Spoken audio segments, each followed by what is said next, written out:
Welcome to the board retreat for the 7th of July. I'm sorry, not the 7th of July. Yeah. 7th of July. The format for the retreats is that we have a list of topics that we can go through, and we will kind of self-govern our time as we go through these. Generally, we do not have an opportunity for public comment during retreats, just given the format of how we go about talking about the items. If there is time towards the end and we have public who would like to comment, we'll certainly give an opportunity for that if we have time in the agenda. But we want to make sure that we get through all the topics and we have full board discussion. That's just the format of the event. So any questions before we dive in? Kevin is going to be here a little bit late, but we'll just go ahead and get going with the topics on the agenda. So first is the broadband ballot measure. Mark, would you like to kick this one off? Sure. So I circulated an email to the board with my thoughts.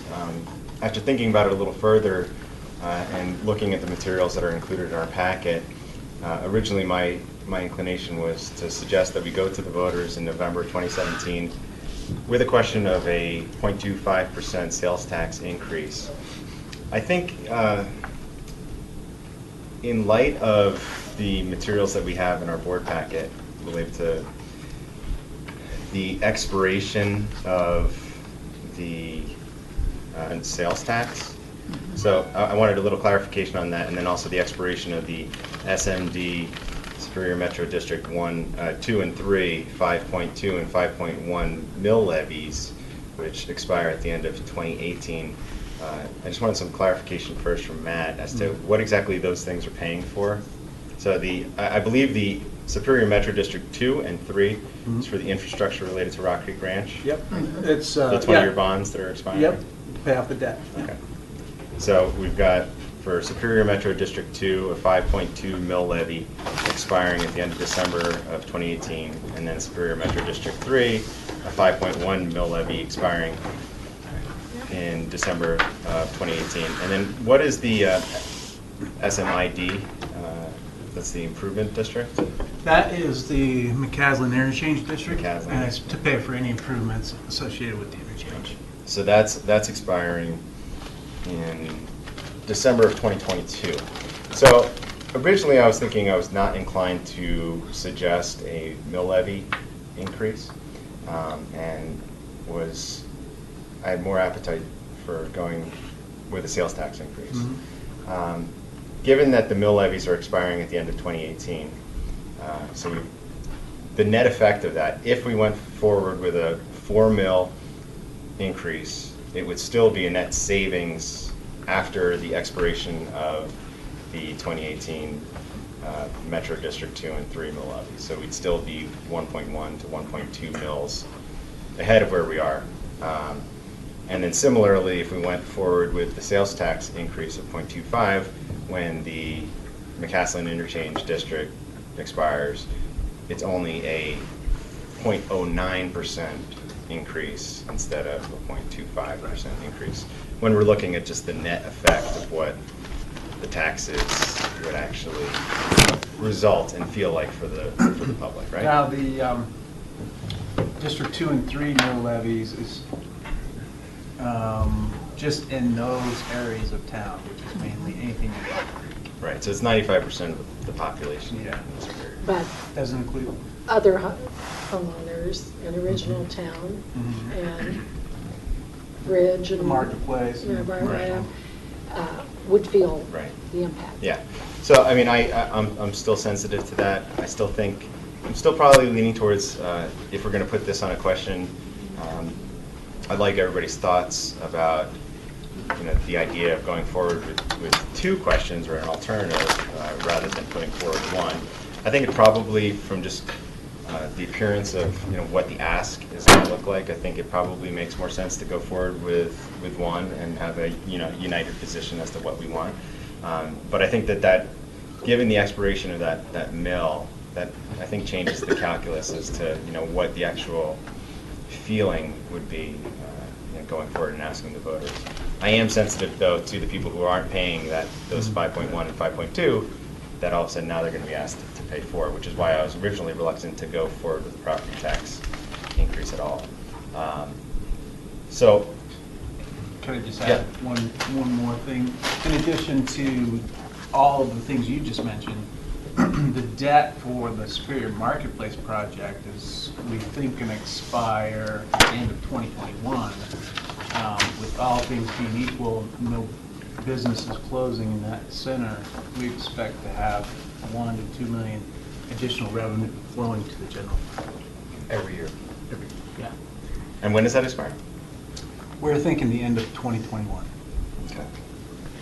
So I like the idea of pointing out all these expirations, but I'm concerned that if we try to fold that into a vote on whatever we vote on, that it gets too confusing. I mean, we understand it because we're deep into this daily, but I think the public and that may not spend as much time on this, like, wait, I'm getting a credit for this, and that, but that's not until next year, and I'm asking to vote on it now. I don't really see I see this being a property, or I see it having much better chance on sales tax. I think right now, for various reasons, sales tax, and just in the very little informal polling that I've done with people, sales tax seems to play a lot better than property tax. And so for me, sales tax makes the most sense if we're gonna do anything. And that's where I was originally. Yeah. It's just, I was Yeah. looking back over at the packet last night, looking at the expiration of those two mill levies at the end of 2018, which Yes. is, right around the corner. Yes. And, I just think that that's something to consider when we're considering all this. But So at the end with- of the day, we're still talking about, if we're looking at it from a sales tax perspective, 0.25, so we're talking 25 cents on every $100 spent. So with the expirations, are you suggesting that maybe wait and correspond this with those expirations, or still go forward with something in 17? No, I still think, we move forward. I think it's something that, it's good to be aware of what the total tax burden is on all of us as residents, and, what the mill levies are looking like, what the current sales tax picture is looking like. But, I don't necessarily think that I don't think we should try to be cute in how we're moving this forward to try to fit, the expiration of an existing tax. If we're going to go forward with this, and we're going to ask the voters, do you want this or do you not? I think we should just be clear and, deliberate about, this is what it's going to cost, and this is what the ask is going to be. And then the voters can make up their minds as to whether or not they think it's acceptable or not. Chris? That, every year, for the last several years, we reduced property tax, our share of property tax from mill levy. And how much is that, the value of that each year? The town-wide, Yeah, town portion. 7.96, I think. So, but how much do you actually reduce it each year? Well, just over 4 mills. Over 4 mills. Uh-huh. So that's something that we're not obligated to do each year. What if No. we were to not do that? Yeah, for a so couple of years? the town's authorized to charge 12 point something mills per year. Yeah, so instead of reducing it by 4 mills each year, just leave it where it is, and then just reallocate that revenue to whatever we want to do. But if this ever does go to a vote, or when it does, I would actually be more supportive of the sales tax increase. One, because we're already going back to the fire department and asking them to reduce their mill levy. So to go back and have them reduce their mill levy when we say we want to increase, to me sounds the wrong thing to do. Instead, I think if we increase by sales taxes, even people that come in from out of town are paying for this municipal broadband. So I think we're getting revenues from more than just our residents. So I think it makes a little bit more sense to do it that way. So, but could you clarify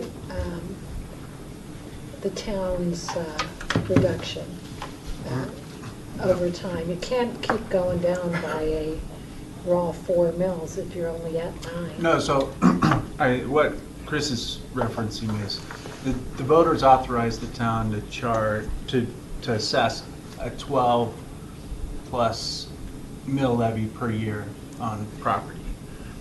And as we go through the budget process, we determine what revenue we need and what expenses Right. we have, and we're able to give a temporary, one-year temporary tax credit reduction of 4 mills, is what we've been doing the last 7 years. Off the 12. Yeah. So, So it's But- not an so for instance- that's where you get Yeah. to 7 point whatever. Yeah, if, let's say we had a business, major business closed down, and we needed additional revenue, we may not be able to give a 4 mil tax credit reduction for that year. Right, I see. And how long have we been doing this? Plus 10-plus years, I think. So Since if we, 2006 or so if we did go back up to the 12, that really feels like an increase to Yeah. those that are Yeah. paying attention to that. Hey, it's nice I've gotten a credit, but you're increasing my taxes over what I've paid for the last 10 years. So even that sort of feels like if we go that route to make up this difference, we technically wouldn't need a vote for that, Well, but it does feel like you wouldn't we need a should. vote for that, but you'd probably still need a vote to issue debt, more than Right. likely. And I would want to get a vote on that anyway, because it does feel like an increase, and that's kind of the spirit of you're raising taxes, your debt, go to the vote. Well, so what if, like Matt says, that we do have a major business that moves out of town and we decide not to reduce it for that year? Are you saying then we should go to a vote, or we just implement it because it's necessary? We feel it's necessary. I think you're talking about two different things, and that's necessary for ongoing. But that would have Well, to and be it would- very clearly communicated, Yeah, what you're and- doing. Is it for new stuff, or is it to backfill the loss of XYZ big? And it Well, would there's be- two purposes, right? So you're talking about taking, the first thing the voters need to recognize is we're asking permission for $10+ million in debt. Let's just round it and call it $10 million in debt. Second thing is, and how would you like that debt to be financed? And whether or not that debt could be financed, option A, which is the mill levy increase, option B, which would be the 0.25% or some percent on sales tax, or option C, some, clever massaging of the general fund due to the elimination of a credit or something. But it doesn't matter. The first point in the decision tree is we have to go to the voters around taking $10 million in debt, unambiguous. But before, I don't know if we want to go and put 3 options. No, I'm not on the suggesting that ballot. we put 3 options, but that's for the purpose of this discussion. Yeah, right. I mean, I'm interested, and I know I was late, and again, apologies. But I'm interested, number one, in just, I haven't heard, I have the sense that there is very little interest on this table to take to the voters a mill level increase. Right? And so if that's the case, we should spend our time elsewhere. I suspect there's very little interest around this table of taking the voters, sort of massaging the general fund and doing something around the elimination of the credit, the 4 mil credit that occurs. So now the 2 key questions to me are, if that's the case, and sort of I didn't hear it, like, I didn't see any hand raised, so I suspect that is the case. So if that's the case, then it's do we want to take to the voters a question about increasing debt $10 million and the proposed reimbursement around a 0.25% reimbursement, 0.25%. So would that be tax 2 increase. separate questions? No, it's one clunky paragraph. Yeah. We could massage the paragraph, but hopefully at the end of today, that's what we're deciding, whether or not we want to support it. Well, But the- I'm not deciding anything, I'm just listening right now. Okay. And what I would ask of Matt is, what's with a 0.25 added to our current sales tax rate? How do we compare with Broomfield and Boulder and Louisville, et cetera? What is their sales tax rate? Generally everybody's in the 8% range. I know Paul 8 to did it 9. recently Yeah. for us, I bet. I might be able to pull it up. Yeah. But I'm really interested in competitively what we are, where we are. Do you know? Well, Great we're all, points. Boulder's a little higher, almost at 9, and then Once you get to 10, you have to be concerned, but we're not going to get there with a point. I don't even think we go over 9. I think we're at 8.6. Yeah, I don't think we that's go what over I- 9 yeah, either. But it matters where It does. we are. They're, Right. they're, so I mean, there are a lot of elements of this discussion, and we need to get to all of them. One is the 2017 element. Okay, do we go in November 2017? So we absolutely have to, I think by the time we end discussion today, say, is there a So- critical mass for that? We're at 8.26%. Boulder is at 8.36. Broomfield's at 8.15. Erie's at 8.3. Lafayette's at 8.3, and Louisville's at 8.3. So we would be the highest by a Yeah. Until component. the Small more. SMID tax expires. Right, which is a reduction of 0.16. 1.16. And I only want to jump in and say one thing. I'm not sure that, I'm a proponent of sales tax.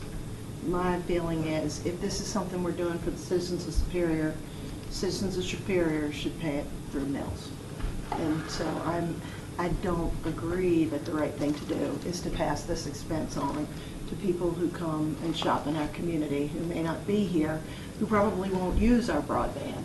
So I feel like this is something that should be borne by the citizens. If we want to do this, the citizens of Superior should pay for this. And it But just- that's just my opinion. Right, and so long as we're, showing our cards here a little bit, I mean, my inclination is, I'm personally not supportive of increasing the town's debt by $10 million for technology that could be antiquated in 5 years. So that's sort of, I'm not, so that means, so I get to vote on November, whatever. So I'm not saying I'm not completely against the ballot measure, but I'm very concerned about increasing debt for 10 million.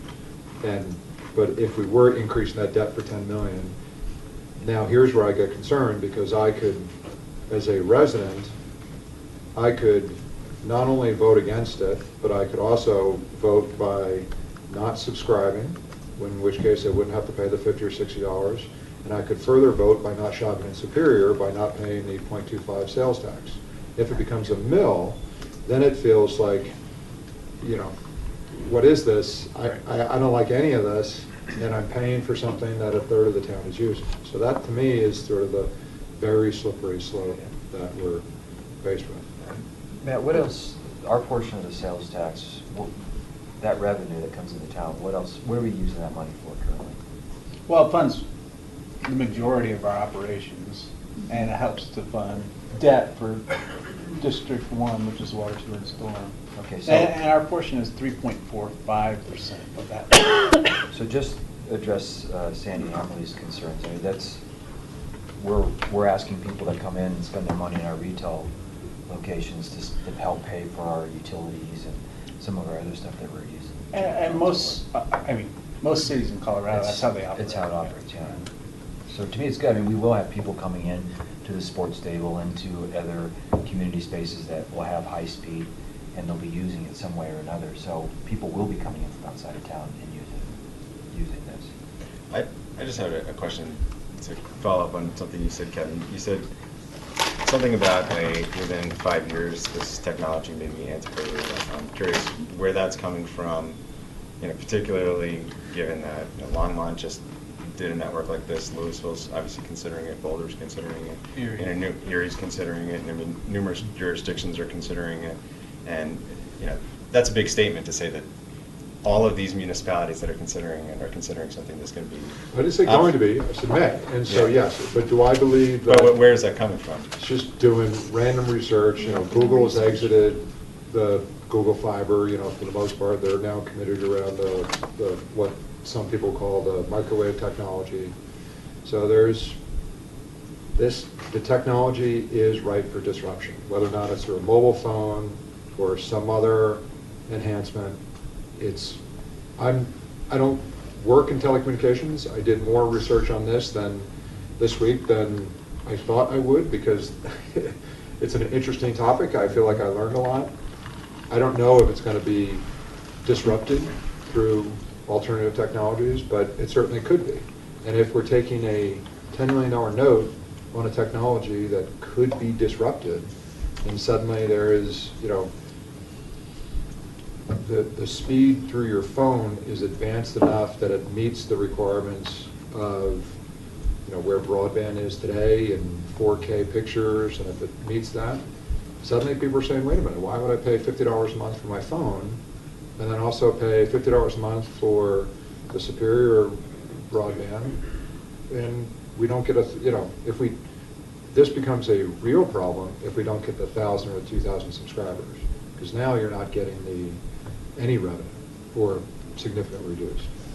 So that's where that's coming from. I don't know. I have no crystal ball. I'm not I talked about this the other day. There are people in healthcare. I work in healthcare, so there are people that have they're healthcare futurists, and they're paid to predict where the future of healthcare is going to be.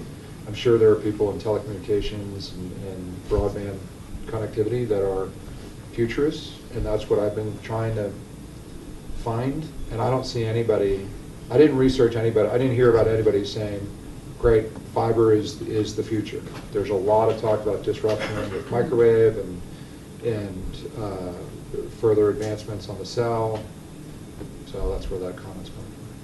So I agree with you, Kevin, on that, because that scares me as well, that technology changes so quick. But on the other hand, I think if we thought that way about everything, we would never upgrade to anything, because we're saying, if I want to buy this computer, I'm going to wait because the next generation of computer is going to be out next month. Well, what about the next generation after that? We did hear from the consultants, though, that fiber you could be getting up to 1 gigabyte Starting. but it could go up to a terabyte. Didn't you say that it could go up to a terabyte?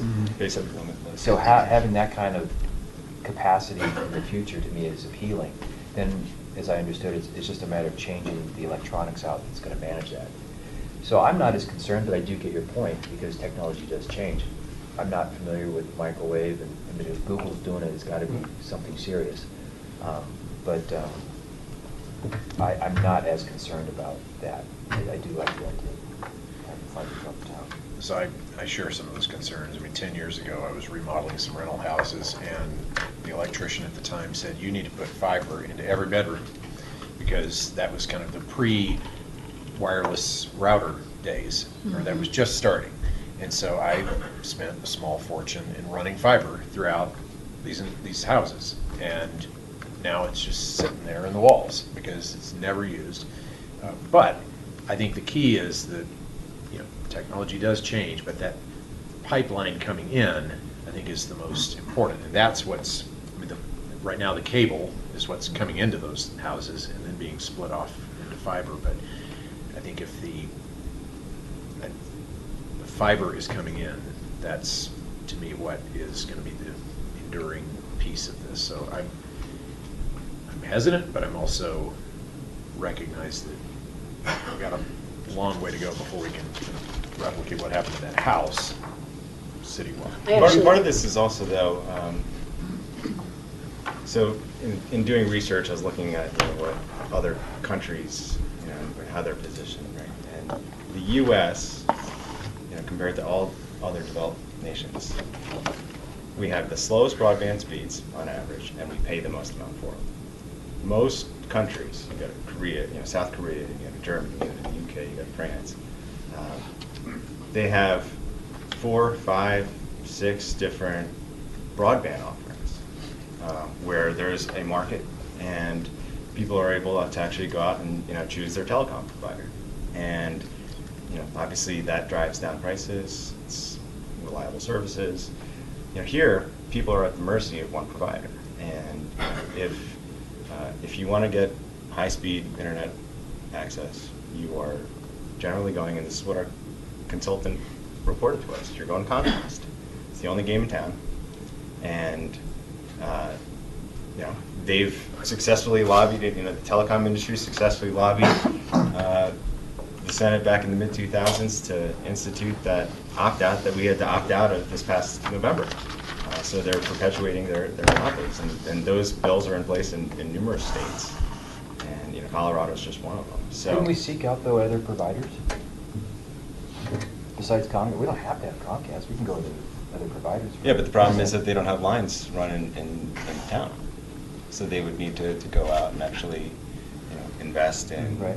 in doing a project like we're considering here. But that's what this is the thing that makes me nervous. So if they're, fiber's running up and down 36, and if some entrepreneur come in and say, everybody hates Comcast, the fact that an entrepreneur, another broadband cable provider, is not creating startup companies to say, you know what, I'm going to deliver to this little great 4 square mile town of Superior. No, it's on us to take the $10+ million in debt, and it's on the taxpayers to return that debt. And the notion of, I like competition. I would love nothing more than to have 2 different providers or 5 different providers. That would be great. But I don't think that having a town-provided internet does anything to increase competition. I think it's, nothing against municipalities that we all work for, but mistakes are going to happen, and we're risk for putting those mistakes and fixing those mistakes on the backs of the taxpayer, instead of having some private entity out there that if people don't like the service or a backhoe comes in and slices the service, great, that's on Comcast to come in and repair that. And if Comcast doesn't, then people will start terminating their Comcast and they'll go to CenturyLink or wherever else they can get their cable. But that's the thing, But- they can't, they but don't. Yeah. Because- But it's the risk, but it's, Yeah. for where I am, so again, I don't know how long we have, if we're trying to time box this discussion, but, the more I think about this, the true question is, does this go to the voters or not? It's not whether or not we take $10 million worth of debt, right? Because, and so the more I think about it, if I were a voter and informing voters, why would they do this? And then there's risk that the voters who are trying to become informed, who have not all of them are going to even read the 1-paragraph thing. It's going to be, vote yes or vote no for high-speed internet, and then there will be some type of other assessment that's available, but a fraction of the voters will read that other assessment. And if it does pass, that's almost what concerns me the most, that this thing does pass. Right, and just to come off that, the obligation for this board regarding this issue is whatever we may put on a ballot, if approved, has got to be pretty dang bulletproof. And there was a little discussion at the coffee this morning about why is this ballot language already out there? And I said, I think I'm the one who suggested at the meeting, let's work with the ballot language to see if we can get something in words that isn't overly complicated and whatnot. I think that what we have here is a draft with merit, but I don't love it. And but even before we spend any time tweaking it, we got to go to Kevin's issue, which is what we put on the ballot. If 50% plus one voter approves it, that it's not going to be a horrible financial decision for this town. And so that goes back to my main problem with the analysis that was done by the subcontractor. This arriving at the $60 price point as some sort of fair amount or whatnot, or even recommended amount, I don't necessarily agree with the $60, and I would like to see higher increments. But I think that they just said that they were using 60 because that's what other But municipal 60 offerings is critical to typically the came in $10 at. million, right? And Yeah. I would end to the 19-year payback. Well, no, the debt, it's the sales tax or property tax are tied. Right, they use $60 as, they benchmark that off of what other municipalities that offer Right. broadband services, what do they typically charge? Right. We're not committed to charging that. We can Right. certainly, increase What that happens that's if we something that charge do. 80? I mean, obviously that'll affect the. What happens to the equation? Obviously then we'll need less property tax or less Right, sales tax. that's where I am. Right, you could Right. have, More, but the because thing is, fewer people. their calculation, you know, they That's said the that calculus. they were using, you know, conservative figures, but they still said that this was, based on the survey that they provided, it was the highest penetration rate that they'd ever seen in any municipality that they've worked with. You know, they've worked all around the country. Potential penetration. Yeah. No, but I mean, it is what it is, right? They did a very thorough market assessment of Superior. Right. And But the then higher to, that then to come up rate with their goes, the numbers, you lower know, the they use that number. We sales can tax certainly goes. alter that number, but they kept coming back and they said, okay, listen, we can change what the monthly subscriber rate is going to be, but there's still going to be some deficiency which required a tax increase, which in order to make this feasible, we need to go to the voters and ask them for either sales tax or property tax. So, you know, that was their conclusion. And, you know, and frankly, as far as I'm concerned, we can work out a lot of these other kind of unknowns and variables. What we can't work out is coming up with money without going to the voters. Right. And, you know, the Colorado Constitution requires us to do that under Tabor. And so if we're required to do that, then I don't see any reason in delaying doing that, because I do regardless see- of how we come up with, you know, and crunch the numbers, I- we're going to need to yeah. ask the voters for their approval if they want But this. it has to be a specific number. Right. And that specific number is where I'm trying to get at. And what I didn't like, and I read it numerous times, I keep thinking I have overlooked it, that it doesn't expire at some point. Is this intended to be a sales tax increment that goes on in perpetuity? No, this was 10 years. What, I No, must have, 20. 20 years. But the I- question that still I think comes it's back 10 to years. me I is, didn't- why are we forcing this on a ballot in 2017? Kevin and I think Chris, all have questions about technology. I'm not sure whether sales tax or mills are the right thing to do. I'd like to know what happens with Louisville, because I absolutely heard a Louisville councilman say last night at a meeting that it's on their ballot this fall, but she does not believe that they can do in-ground fiber, that if they do it in Louisville, they will have to do wireless because of the cost of easements in their community. So for me, you know, why is the push to do it in 2017? If we're going to think about this, then let's think about it in 2018 and continue to answer our questions. I mean, I'd like to ask the question, is a wireless option something that we could even consider in a city of 4 square miles?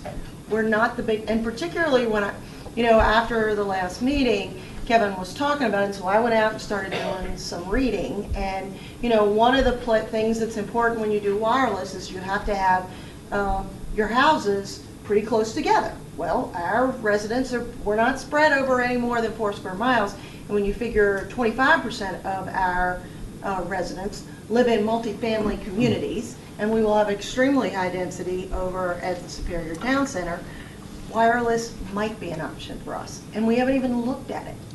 And so that's why, for me, saying, yes, we're going to go forward with in-ground fiber, it's a rush. Don't do it in 2017. Target for 2018 and answer some of these questions. I think Uptown said in their report to us that we couldn't do wireless. Well, they said we could do wireless, but it wouldn't be dependable. It wouldn't be as dependable. And you're not- But they're not selling wireless. I mean, they're not an expert in the wireless It's true. field. It wasn't what they were hired to do. what comes to mind is Yeah. sort of maybe a hybrid. So, but we haven't asked the question. We haven't hired a consultant to talk to us about whether wireless, which is an evolving technology, might be a great option. And we might be a good model city because of the fact that we're 4 square miles and we're very compact and we've got this great urban density coming in over here. So, I don't go out and buy a car because it's the car that I looked at most recently. I go out and look at what are my various options. Right now, I have one option on the table. In terms of, well, Chris was next, and then I'll go ahead.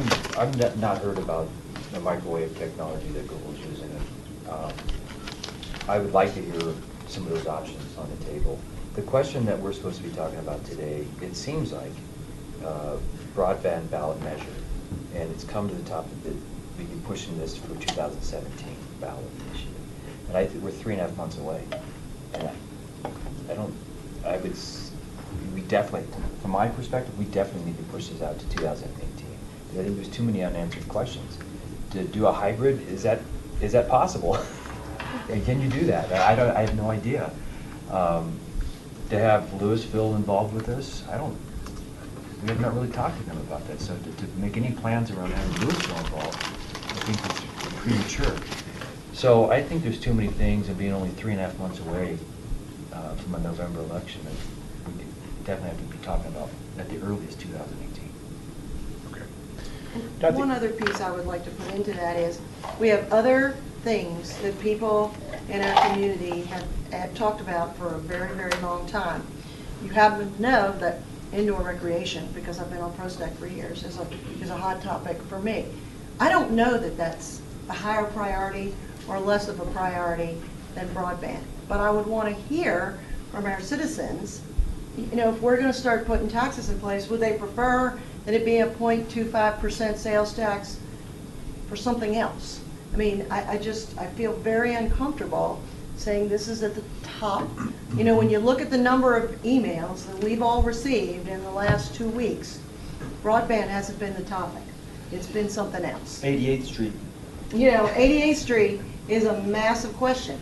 We've heard a lot about Zaharias. Now that probably isn't something that we would fund through something like this, but at the same time, we got some major infrastructure issues we're dealing with in the transportation area. And would our residents rather see us go after that 0.25 cents to do something about the roads, as well as our visitors who come in and spend a lot of money in our stores? There's an interesting stat that people are using around the 99%. Well, of course we should do this because 99% of the citizens are using the internet. And I almost look at it the exact opposite way. 99% of the folks are having their needs largely met. And of course there's frustration, or of course people are paying a little bit too much for Comcast. But 0% of our citizens are enjoying their traverse over 88th at 8:45 in the morning. 0% of our citizens are enjoying the Superior Recreational Center. It's the 99% are getting it from an entity today. Do I really want to compete against that? Create a municipality, as great as our staff is, we haven't even talked about the numbers. I was obviously dismissed. I thought everybody was in the same place I was a couple weeks ago. When I saw the report, I was like, this is DOA, right? Because it looked to me, I read a lot of business cases, and this was a business case that if it was presented to me in the business world, it would have been DOA. I would have stopped the presenter on slide 3 and said, hey, let's return some time and let's free up some time to do other stuff, because I looked at the conclusion and it's not a sustainable business model. It's $10 million in debt. No. But I was wrong. You guys were more amenable to hearing the feedback. But again, my thing is that 99% are getting their needs met currently. Not to 100% satisfaction, but to some level of satisfaction. And yet 90% of the voters approved the opt-out and wanted us to seriously consider this issue. And that's exactly what we're doing. Right. 99%, Right. 90% of the voters But they wanted us to didn't have this conversation. But that's not all that they wanted us to do. They didn't just pass that ballot initiative for us to just deliberate. They wanted us to make a decision. I did too. No, they wanted us to make a decision. And the thing is that this is not just a business decision. I mean, this is an investment in our infrastructure. Our roads, our parks, our open spaces. You don't make a business case for that, but they define the community, and they make Superior what Superior is. And if we invest in our future, have something like now Longmont has, this is something that can put us on the map. We're already consistently ranked as one of the best places to live in the country, and this is going to solidify it. If we had our own network, this is an absolute game changer. This is going to raise property values. I sent an article out to the board from the Wall Street Journal about property values. There's a Brookings Institute study about municipal broadband efforts and how they attract businesses to locate in Superior. It makes a statement about our belief in our community, our priorities as a local government and as a town. But ultimately, this is a decision for, in my opinion, for the voters to decide, do they want this or not? I know how I feel, but this is a decision for the community to make. So I just don't want to arbitrarily take that opportunity away from the voters. Just like, same thing with the rec center, let the voters decide. I agree with you, Mark, but I think that by trying to get this on a 2017 ballot, we're forcing it. And when we start forcing things, that's when we run into problems. There's going to be unintended consequences that we talk about by forcing this issue to go in 3.5 months. I am lukewarm to the idea. I think it's a great idea to have it in town. But again, we discussed as a board that we're going to prioritize our needs in town and how we're going to allocate resources for that or acquire new resources for that. And I think, 3 or 4 weeks ago, it was high priority to purchase Lakeshore. And then 4 or 5 weeks before that, highest priority was to deal with 88th Street in Waldona. And then a few weeks before that, it was highest priority was to worry about Torrey's Peak and Castle Peak and all that. And I think we kind of have this knee-jerk reaction around the community on issues. And I think our job as a board is to take all that stuff and filter it to what is really the top priority for this town. I'm not convinced for the end of this year that broadband is the top priority. I think top priority is seeing what we can do about over here and start making that attractive for businesses and residents and whoever else to invest over there. So I think our first task at hand is to really prioritize all the things that we think this town needs and then decide how we're going to do it. So I agree with you. I think that this could be done for 2017, but what I'm hearing around the table is the contrary. And if I've learned anything in 2.5 years, it's we've got to have buy-in from the board. And Can I just propose an alternative before you get to that? Okay. So we have a schedule that we need to make work with Boulder County if we're going to actually send something to the voters in November, right? We've got an initial informal, hey, we're considering a ballot question, you're on notice to expect something from us. And then we need to enter into an agreement with the county and then solidify language. Yep.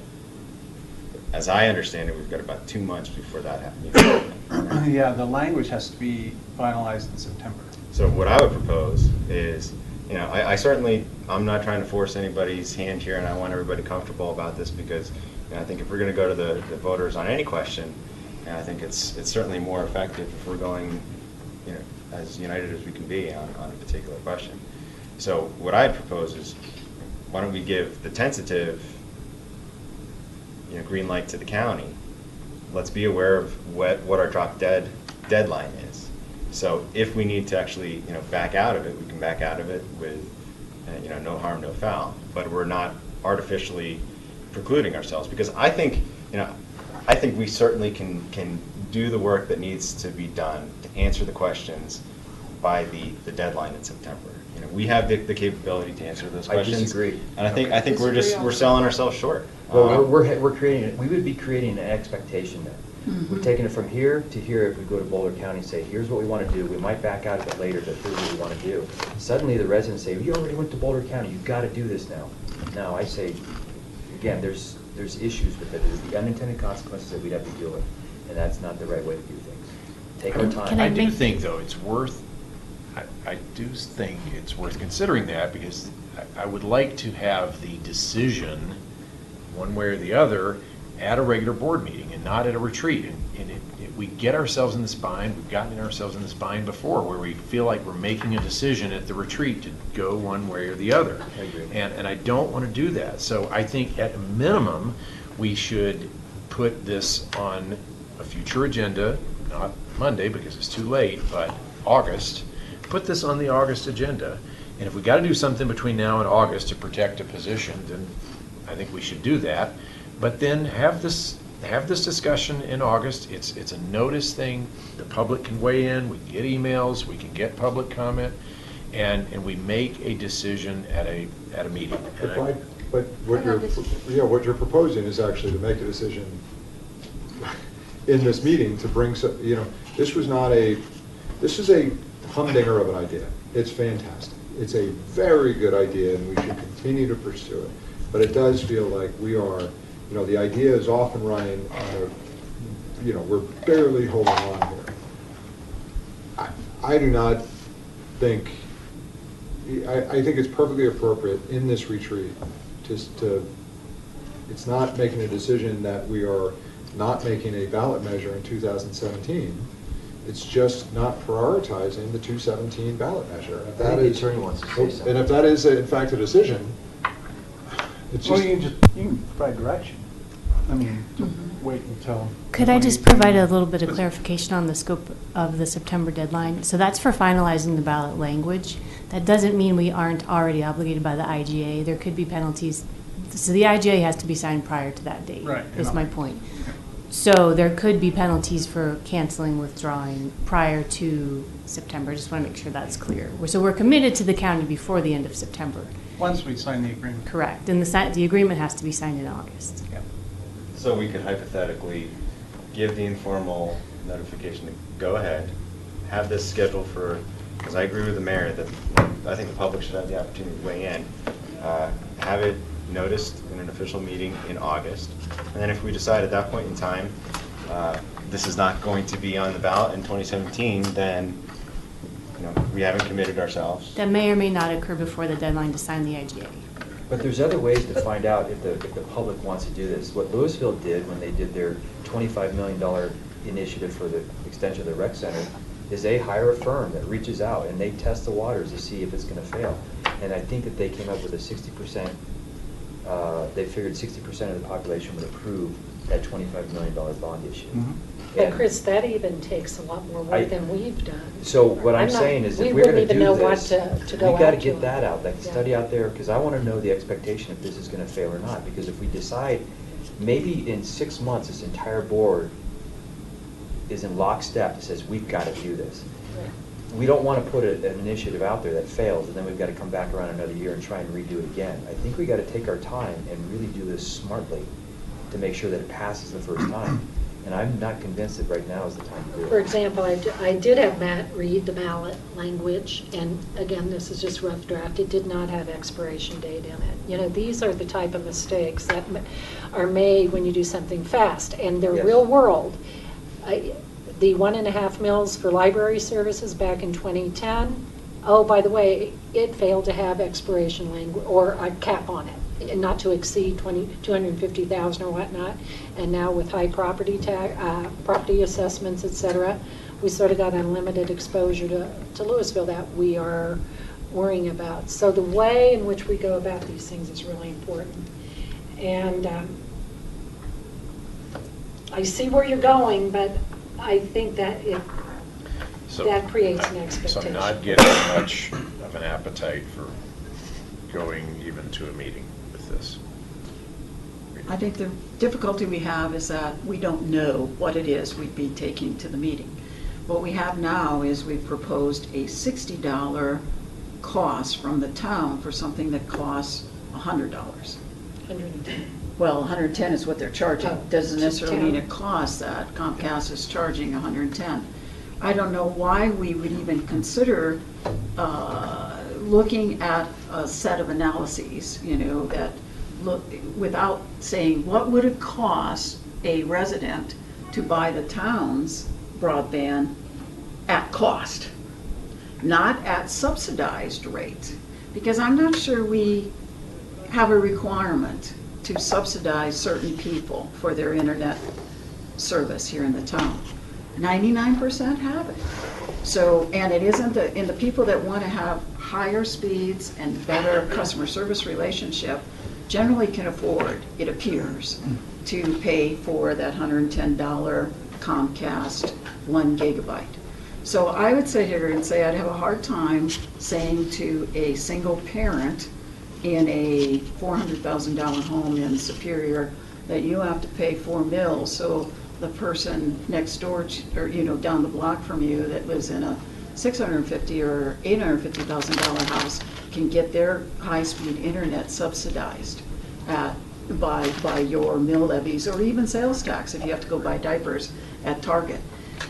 And that, I think we need to do a better analysis and a better scenario story to residents. This is how much you'd have to pay if you wanted to choose the town's internet service over Comcast or CenturyLink. And this is what it will, and it needs to be at a cost basis. We don't have to subsidize it, we need to look at how much would it cost. Paying $10 million to put fiber to the curb or fiber to the home, fiber to the curb basically, when there are very few places that are doing that in a competitive marketplace here in the United States, because most of the people are not doing that. They're doing trunking of fiber, in a ring or down the main streets, and then they're doing some kind of a wireless, or like Kevin was saying, a microwave or WiMAX kind of an environment.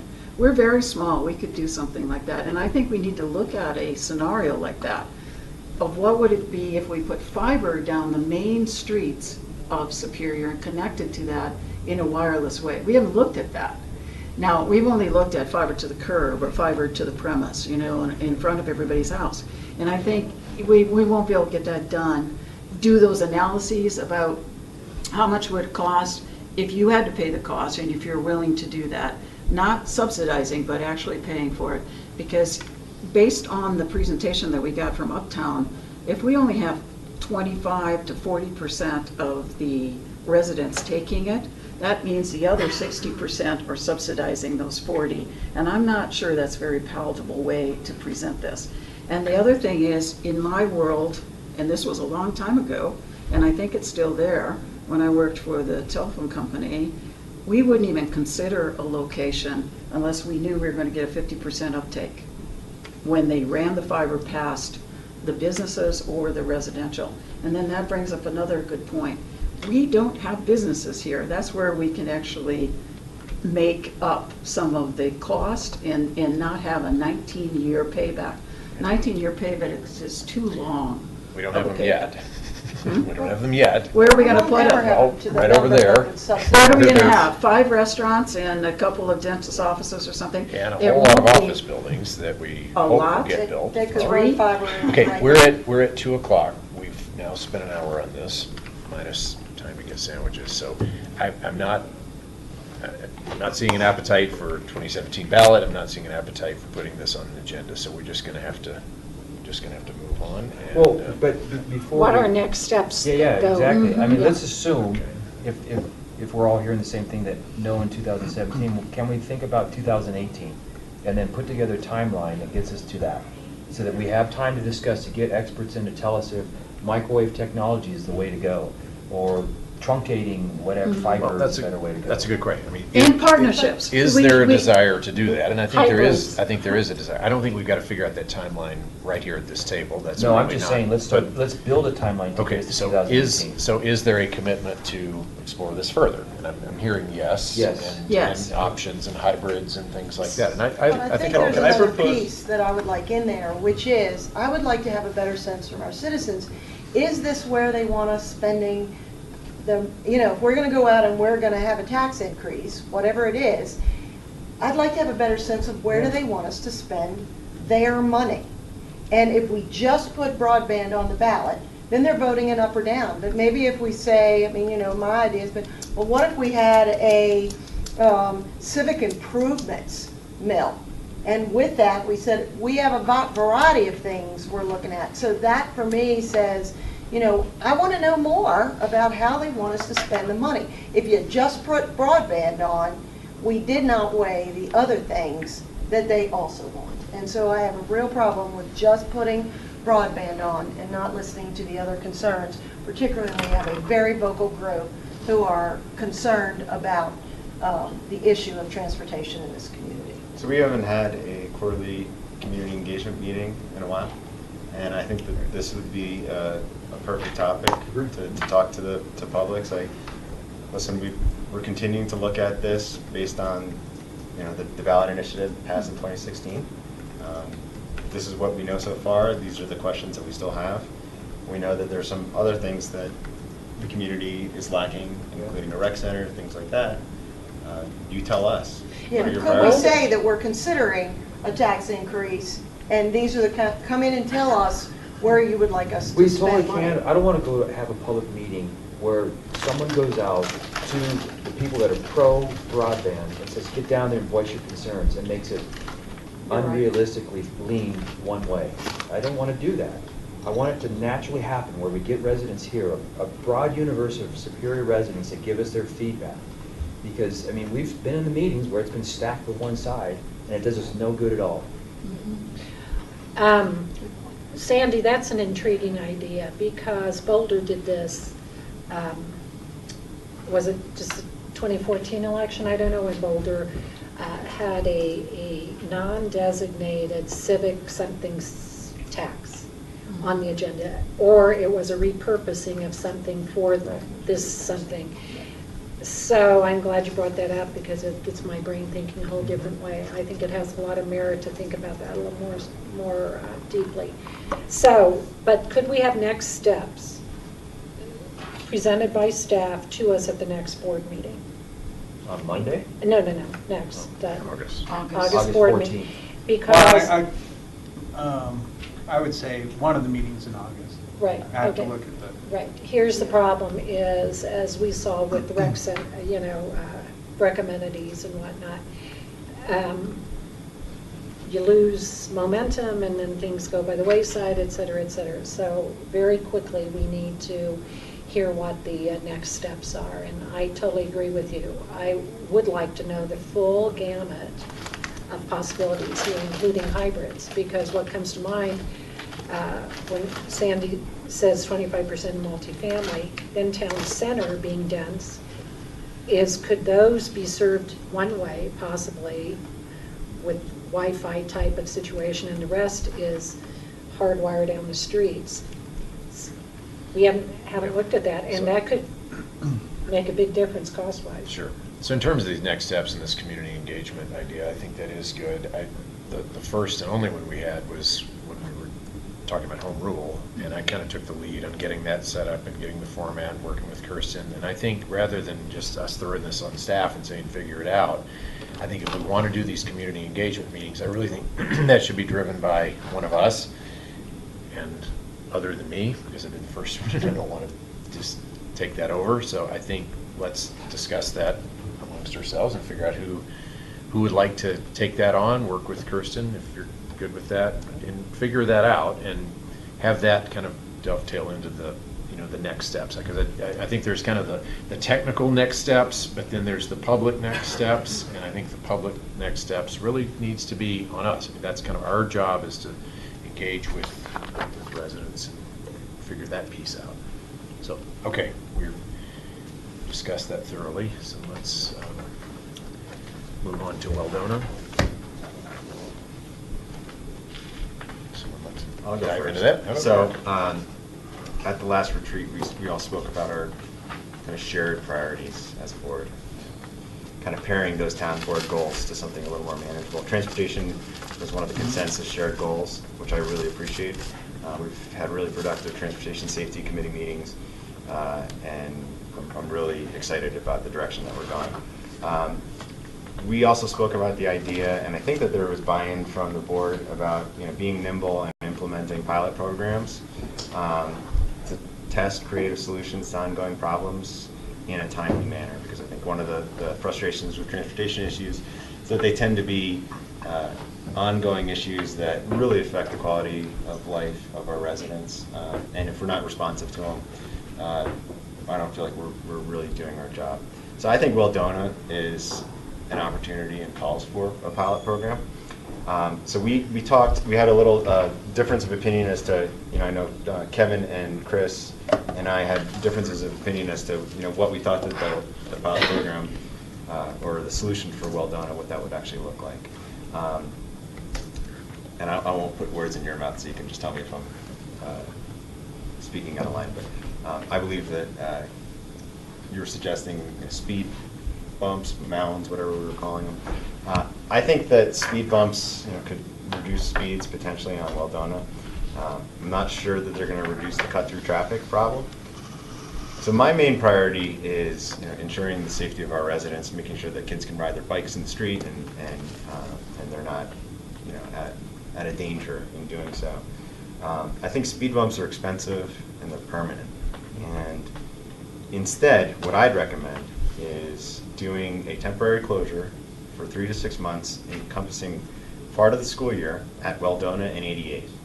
That closure, because one of the main issues that I heard from the Transportation Safety Committee meeting and just the residents that have spoken out about this is that it seems that everybody who lives on Weldona wants to close it off. Everybody who lives off of Weldona on the various cul-de-sacs that go off of it don't want to close it off because they're not having to deal with cut-through traffic. And then the people who live in the surrounding areas use Weldona as a cut-through, so they don't want to close it off either. In my opinion, the main concern that I heard from the people that lived on the roads that funneled into Weldona was their concern about access to Vista Hospital, and I hear that loud and clear. So what I'd suggest is doing a temporary closure that would still provide for emergency access for individuals to actually get through, and then emergency access vehicles. And we do this in a non-permanent way. So I think that this would, number one, it would be effective. It would reduce the cut-through traffic. It would still allow access to a Vista, and it would be inexpensive and non-permanent. So we're not doing any permanent installations of speed bumps. And if it doesn't work, well, then we can reassess after 3 to 6 months. But I think doing something like this would be responsive to the needs of the community. It shows that we're listening to them, we're proposing a solution, and then we can reassess after it runs and see if it's a horrible idea. We haven't done anything permanent, we haven't spent a ton of money, but at least we're being reactive and responsive to the needs. So that's my suggestion. So, go next. I think it's a fair suggestion, Mark. We haven't done anything yet, and so So we talked about increased enforcement. We've done no more increased enforcement. We talked about community outreach programs. We've done no community outreach. I drove by the other day. I was excited to see the new crosswalks that are painted. There's no new crosswalks that are painted. We haven't done anything yet. And so I don't know why we're not taking the lower cost options that have the same ability, the same probability of success. Right? Well, maybe not. Maybe not the same probability. You shut it down, you're going to eliminate the traffic, right? But Well, not necessarily, because we shut it down before, and if I remember correctly, they didn't see a reduction in traffic. I just don't know. That was just something that was mentioned. Like there was nothing in any of the materials that actually said that. I don't know, And Alex, wasn't that in your Yeah. report? Yeah, it was in. I just don't know where that came from, and I just don't see how that just practically would not actually. You can disagree with the report, but it was stated in Alex's report, and let's ask Alex and, Well, or Matt. in the middle of Weldona, I think you have to come up here by Mike. in the middle of Weldona, the traffic really didn't change. It probably changed on the east end. On one end, it probably changed substantially. Right in the middle, it didn't, because all the people from Elmora and all those cul-de-sacs, instead of going out to 88th, they had to go over to Copeland Drive. So right in the middle, it didn't change a whole lot. Certainly on certain segments, it changed substantially. So anyway, so my thing is, I'm not against blocking out the traffic. For me, it just feels premature. The risks seem pretty high. And I was excited to see this on the retreat agenda because I'd like to make it to hear that it's a priority from the board to do the things that we talked about, which is reinforce to Sergeant Chamberlain increased enforcement, and hopefully he's going to submit his budget if he hasn't already this month. Number two, let's get some community outreach out there. What can we do? Can we, if somebody wants... Well, are you talking more than what you did on June 5th for the TSC, where Yes. we Yeah. surveyed the residents? Yeah, I'm not talking about and surveying the come out? residents. I'm talking about Educating. giving out signs, drive like your kids live here. Yes, if somebody, I always forget his name, but I've got the yellow guy in front of my house, right, to remind people to slow down with the flag. Now he has an American flag. If somebody if we need to buy a couple of those things, they seem to be pretty impactful on my street of West Torrey's Peak. Let's paint a couple crosswalks in there. Let's do those cool crosswalks so they look two-dimensional. I don't know why that hasn't been done. Well, not criticizing. but- Yeah, I mean, that, we have to work with the caps and to But come up with a first, the board program. has to decide Right, if yeah, that's the yeah, approach. yeah. So, I mean, but we can go out and paint just regular crosswalks, Okay. but once we get busy. So we have two problems, though, and this is why this is such a conundrum. One is speed, and one is sheer volume, even at lower speeds. Well, is speed an issue? Well, Because we blowing also through saw- stop signs an issue. Okay, maybe going through stop signs, but I think the average speed through there is right around what the speed Right. limit is. Right. But it feels faster than it is, actually, because I think... I think the speeding issue is coming down right through that eyebrow. Mhm. They've really come down the hill. Right. There's probably some things we could do there to either paint a line or put some not delineators, but the things you put in the road. Crampons. To symbolize and kind of slow through traffic right there. Because I thought, again, a hybrid solution made sense, and frankly, I hadn't even conceived of a light being at Weldona and 88th until this memo for this retreat. And so actually, we brought it up this morning at the coffee, and Rita aptly said, then you have a whole queue of cars backed up in front of these houses, but the good thing is then they get to make a left turn when it turns, when the light turns, right? And you don't have to have a steady stream of dangerous left turns for all those people going up to Monarch or going to work or whatever. And you slow down 88th. That's where the speeders are, not on Weldona Right. necessarily, but on 88th Right. Street. Well, So- except at 7:35, there's nobody going anywhere. So, Because there's no speeding. it's Yeah, and parking that- lot, you know. And that issue, Yeah. we're off track, I know, but that starts on the other side of the bridge. Yeah. Mhm. And I think it all That's kind where of the plays backup together starts though. there. But, I mean, we can't lose sight of Shamrock because they've got, I think, just as bad or worse issues trying to get out.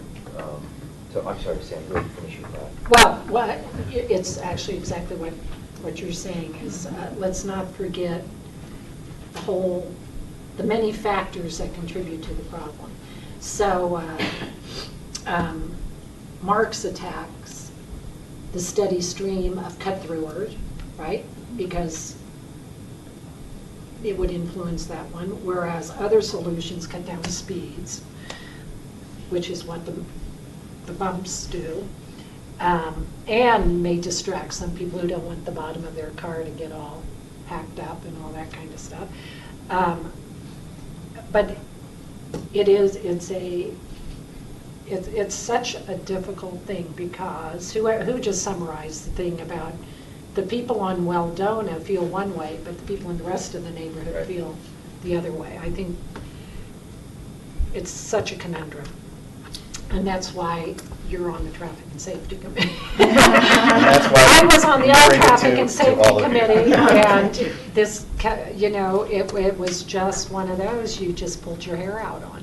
But Mark's proposing a potential solution for, hey, let's align around, take the opportunity at the retreat to align around blocking it off. I'm not there yet, so. And I don't think people tend to be there from coffee klatch this morning. Chris? Okay, on the survey, although I don't, it surveyed, what, 400 people over in that area? The overwhelming majority was, don't close it off, do other things. And I get that the people most affected on Weldona are the ones that are pro closing it off, and I understand that. But I'm sensitive to all the other residents in that area that do use that street, that have a right to use that street, that they don't want to close it off. That doesn't mean that in the future, at some point, I'm not for closing it off. But before we go to that extreme, which we did several years ago, closed off that end, and people end up not wanting it. I think in the survey then, didn't most of the people not want to do it?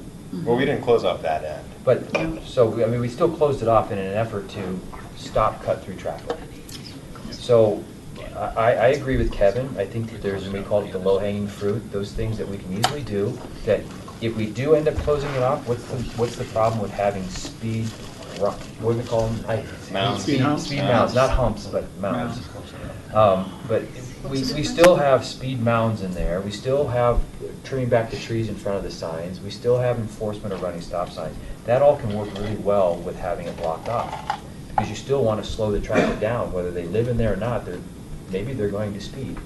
So the speed mounds will actually prevent that. So I would say that we paint the streets, really make it clear where the stop signs are. We put in some speed mounts and make sure we slow the traffic down. And if we have to have some little fake kids out there with flags on that prevent people from speeding or let them know that there's kids playing, then we do that. And we do that at the start, after the start of school, so we get the high volume traffic. And if we find after 6 months or whatever that it's just not working, then we look at other options.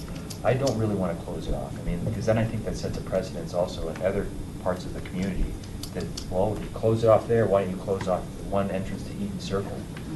So that would be a last resort, but I'm not opposed to it, but first let's try other things. I think that I'm also not of the mind to close it because people want to get out and, you know, get into there. But I think right turn only would be something that should be considered as maybe the next step after you do some of these other things that are immediate that you could do. Because right turn only out of Weldona, all you have to do is go down, I say all, and I know that it would be a hardship for some people, consider a hardship. But if you turn right turn only out of Weldona, then you go down to the roundabout and come back around. So it's not that far to the roundabout, and then you could go north on that. Well, they could do that now, right? They can do that now, but I mean, if you made it a Yeah. requirement, and then particularly if ultimately someday we put a boulevard in there, you would end up only being able to turn right out if you don't have a break in the boulevard in front of Weldona there.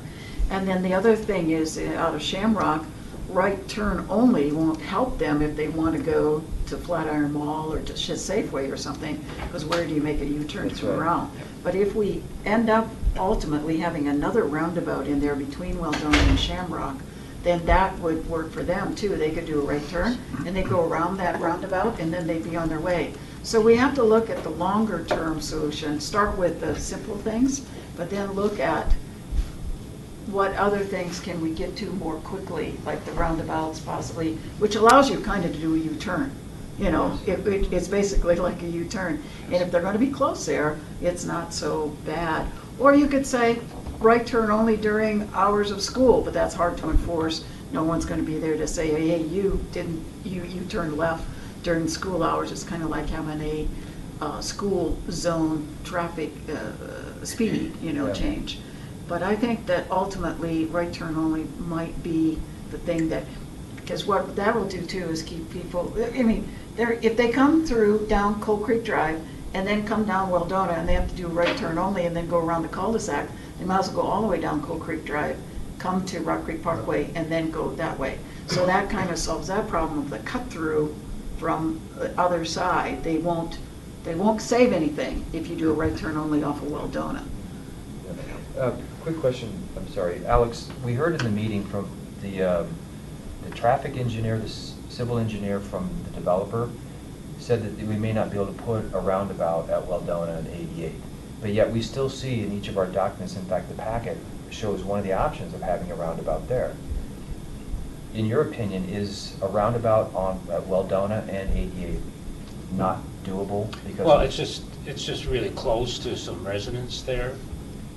That was my only issue with it. And you could maybe shift it to the east if you wanted to, but Into the development. yeah. But to me, I But thought you had the roundabout down by Shamrock, not at Yes, Weldona. Closer to well, Shamrock. the roundabout they had, the other roundabout was, it only benefited the development for them to get in and get out there. It does nothing for Shamrock, it does nothing for no, it Weldona. does It something does. for both. It does something for both. I Well- think putting it at Weldona would encourage traffic on Weldona.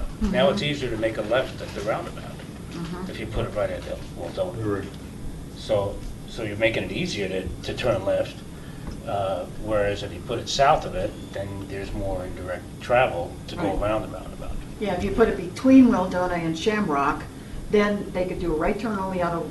Oh, and instead of going all the way down the roundabout on 88. Right, and right, Rock right. Creek Parkway, they do the one that. They do the first one, and Shamrock would be the same way. Right turn only off of Shamrock, and you'll immediately almost Into be able to go roundabout, around and come then go back, to Flatiron. well, south, to go south then. I'm liking that as a longer term solution, and I'm not quite at the block off first either. I'm more inclined to do painting, to do other things, and then we get get there. But this issue is related to 88th Street, and I do think that could be a long-term solution that could help both. And so I'm not quite, I think for me, the biggest evidence that the closure would probably react not so well is we've tried it, or it's been tried, and it was pulled out because of great complaining. And I think I think we try to attack these solutions based on kind of the worst case scenarios, but for those of us who, you've got other times of day besides these rush hour issues. And I mean, for the person that wants to leave that neighborhood at midnight and go left, there's no traffic anywhere. And so we're trying to address a cut-through traffic problem, which is arguably a school year, twice a day function, and we're trying to do that 24/7, 365 days. To me, that's not. I'm not getting why it's got to be a hammer to deal with something that's not necessarily a problem all day, every day. Chris mentioned this, what's the difference between a speed mound and a speed bump or hump or whatever it is? Are they shallower? A speed bump is what you see in parking lots that are pretty Sharper. They're like Yeah. this Okay. wide. Okay, so. Speed hump is like 10 feet long. Okay, because I think we got He both. doesn't of like them. those speed hump. I don't like the hump word. Mounds, By the school, whatever. there's I one mean, by the school. the comment I Yes. wanted to make is we had, in the Summit, which is obviously a little teeny tiny community, but we still had the issue with people using our streets as thoroughfares, and they were going fast.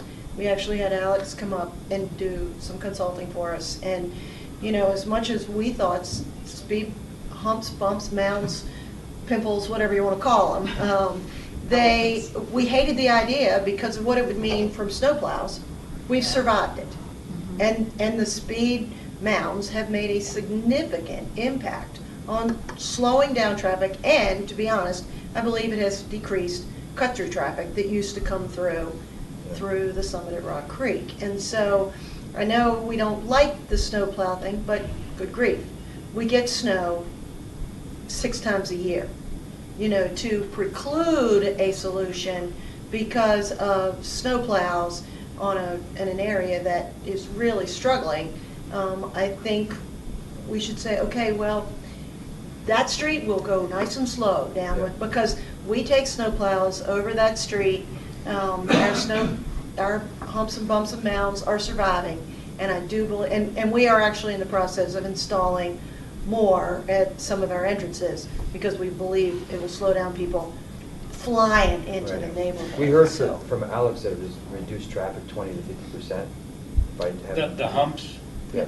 would reduce, if you put a series, 3 or 4 of them, would Yeah. probably reduce it, Yeah. 10%. They are And then annoying is to that drive over. As far as priority in snow plowing, what level is Waldona? I mean, is it, It's probably a tier Probably 4. 3, 3 or 4. so it's not It's getting not even- snow it's not even plows gonna get like. six Most of the times. time it won't get Yeah. My worry about the humps, and that's a good solution to slow traffic down. But if you put them here, you're going to probably have You'll get more several dozen requests. of them, several dozen requests throughout town. I think we should get several dozen requests. And in fact, Yeah, I'm just. around yeah. town. and that's- Castle Peak's a nightmare. Castle Peak will be there, we've Sagamore, got, I mean, we'll have them. So issues just- on And that's what Coral happened to Drive, us. Original Town. We had requests, Yeah. when we first did it, we only did it around our little park, and then we had Yeah, requests so- from the rest of the community for them, so. You suggested, what are they called when they don't go into the curb and gutter? Speed humps. Okay, The so- speed humps, yeah. Okay.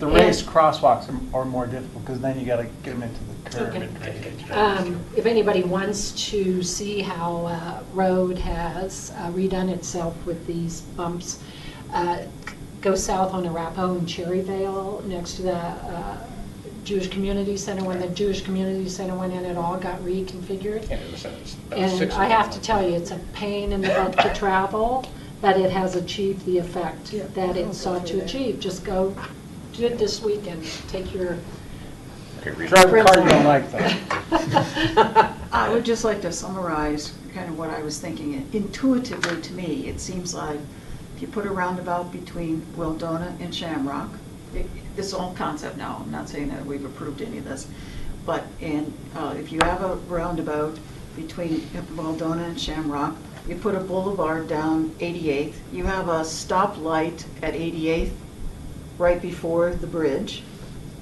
on 88th, right before the bridge. You know, there's a stoplight now for get people across, but it actually becomes a traffic stoplight, not just a pedestrian stoplight. You know, a regular functioning one. So what you've done is you've slowed down 88th Street, which is a nightmare. The speeds on 88th is a nightmare.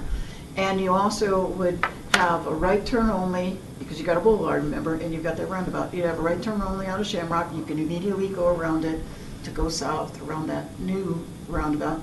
You come right turn only out of Wildona. You can immediately go around that new roundabout to go south on 88th. And the people that usually would cut through Wildona to get to 88th won't have that much of an advantage to do that. And if they do, I guess we have the speed bumps or humps or marks and stuff like that to try and keep people out of that neighborhood. It just intuitively seems like it would be beneficial to the traffic. I'm also a big fan of the speed humps, tabletops, and all the different options. On Wildona? Well, Anywhere. anywhere, because anywhere that you want to slow things down, I'm a big fan of them. It works. And I mean, the cut-through traffic exists because it's a less painful route to go than the alternative. And if you put obstacles in people's way, it's not going to be as pleasant of a cut-through experience. So they're going to go to option B that doesn't have them, or is less painful, or fewer of them, or whatever. So I think I think we could start with the little stuff, but then maybe the humps, and then the roundabout idea, and the boulevard. I mean, it's all going to come together over time. But I think all these are. And we're focusing on it now, whereas in the past we've Yes. always said, yes, oh God, ain't it awful? And then we go on to something else, you know. We The, gotta "Oh, get- God, we have ain't to it get awful." Louisville involved though, too. It's Because already it's there a- at the it's like south a end funnel. of the bridge. Oh, yeah. It's already there Just for, turn it. just make it on all the time. you know. Okay, so we've got Wildona, and then we got 88th, but we're kind of transitioning into 88th, which. Oh, I'm sorry. 88. I Well, was that's kind of like I we're on combining it. 88, Yeah, but I'm sorry. We have to have Louisville involved in this discussion because it's down at the end on their side, right? That causes a lot of the backup traffic. Yeah, at the school intersection. I think the school, what they've done there is a nightmare too, but it's that intersection too, that if we can get traffic flowing a little bit more efficiently there, I think it's going to free up more traffic on our side of 88. And then I think it opens up the opportunity to have that D-cell, XL lane instead of maybe a boulevard, like you said, with a median there. Right. So I think they need to be a part of this discussion. Well, that can be, you know, the developer may be attuned, if it goes forward to development, to adding that decel, you know, access all along there anyway, you know, along their portion of 88th, regardless of because they mentioned a boulevard and those turning lanes. Yeah. So we shouldn't take both or one out because. Yeah, of no, I the- agree. Yeah, I and agree. then the biggest thing for Louisville, as we all know, and especially you all there on the issues committee, that Louisville desperately needs and wants Campus Drive to 96th. And as soon as they can get that, the better. And they've been precluded from that because the landowner, Phillips, won't allow it until they determine who they're selling their land to or whatever. Or they condemn it, and that's a whole other can of worms. That's another can of But so you're right, though. I mean, the whole rush hour, or the whole backup thing is solely because of the school. And it's always going to be the school. So until schools, it's a campus of schools. And then you've also got a hospital, by the way, you know, that's the Right. beginning of the workday. So I mean, it's a confluence of all these people going to the same place at the same time. I mean, it's no different than a football game or a shopping on holiday weekends and all. I mean, it's just a confluence of people all going to the same place. So we can widen bridges and build more lanes, and it's still not going to do anything for that volume. Right. And so until they can improve that intersection and the flow around that campus, the problem is still going to be there. So that's. And we're working with them every way we can, even the Yes. IGA that we're going to consider Monday night, It's a step is in that to direction. help not only figure out how we can assist to improve 88th on our side of the bridge, but 88th and Campus Drive intersection on their side of the bridge. We'll work with them on that. Okay. So just keeping with our agenda, any closing thoughts on Weldona? I think Well, how do you define success on Weldona? Because now I'll go collect some data. I want to collect traffic volume data. Happiness among our Right, on Yeah. several residents. locations, so we know if we do, if we've affected the traffic volume Right. after these measures. I'll do some stop sign evaluations, how many people roll through and so forth. Right. And I'll do some speed counts, especially coming down that hill. So I'll collect that data, and then we'll have that data. We'll do it again in 6 months to try to figure out, has anything changed and what we affected. And we can ask people to come to the Traffic and Safety Committee and tell what their experience Speed bumps, was. can we get them in this Well, summer? give me some direction. if Well, we no, can. so, Next we'll be- week? I have some immediate, measures to take, get those done hopefully next week. And then the speed humps will have to come back to the board for approval, be my 'Cause of guess. Yep. And that would be August 14th. But some of the other And things. recommend where the best place would be to Yeah. put them. But some of the other things, though, can be done now, like Right. trimming the trees Yeah, away yeah, from the those signs. That was done. Having, oh, was? We Thank you. can- Yeah, I'm gonna order some stop symbols at the stop signs. Paint Okay. crosswalks. And then What about having crosswalks. Sergeant Chamberlain there? Or Yeah. didn't we hear that they are out there already more? He'll provide an update to you. Okay. And then I'll do some buttons or something coming around that curve to try to improve the. So I think that Alex's question is a good one, is, how do we determine that what we're doing is a success or not? And is it, speeds, okay, I think if we can be right around the 25 mile an hour speed limit, that's good. Actually, I don't think it's a problem now. There's a few that go through there faster, but what about the traffic volume? Is a 25% reduction in traffic volume successful, or 50%, or? I think the best measure is people coming to us and saying, Happiness. we're happy or we're not. I mean, the reason that we're talking about this in the first place is because people have come to us and said, we're not happy with it. I mean, otherwise, we wouldn't be having this discussion. So that's, I think to the How do you extent. measure happiness? It's More fewer block complaints. And it can't, we'll never be able to get 100%. That's right. But I mean, we've just got to, apparently it's reached a level to where we feel like we need to be talking about it, and, we just need to reduce that to, but I don't know. I don't know that there's a number. I don't know that we can, I don't know that you can do it by traffic counts or by.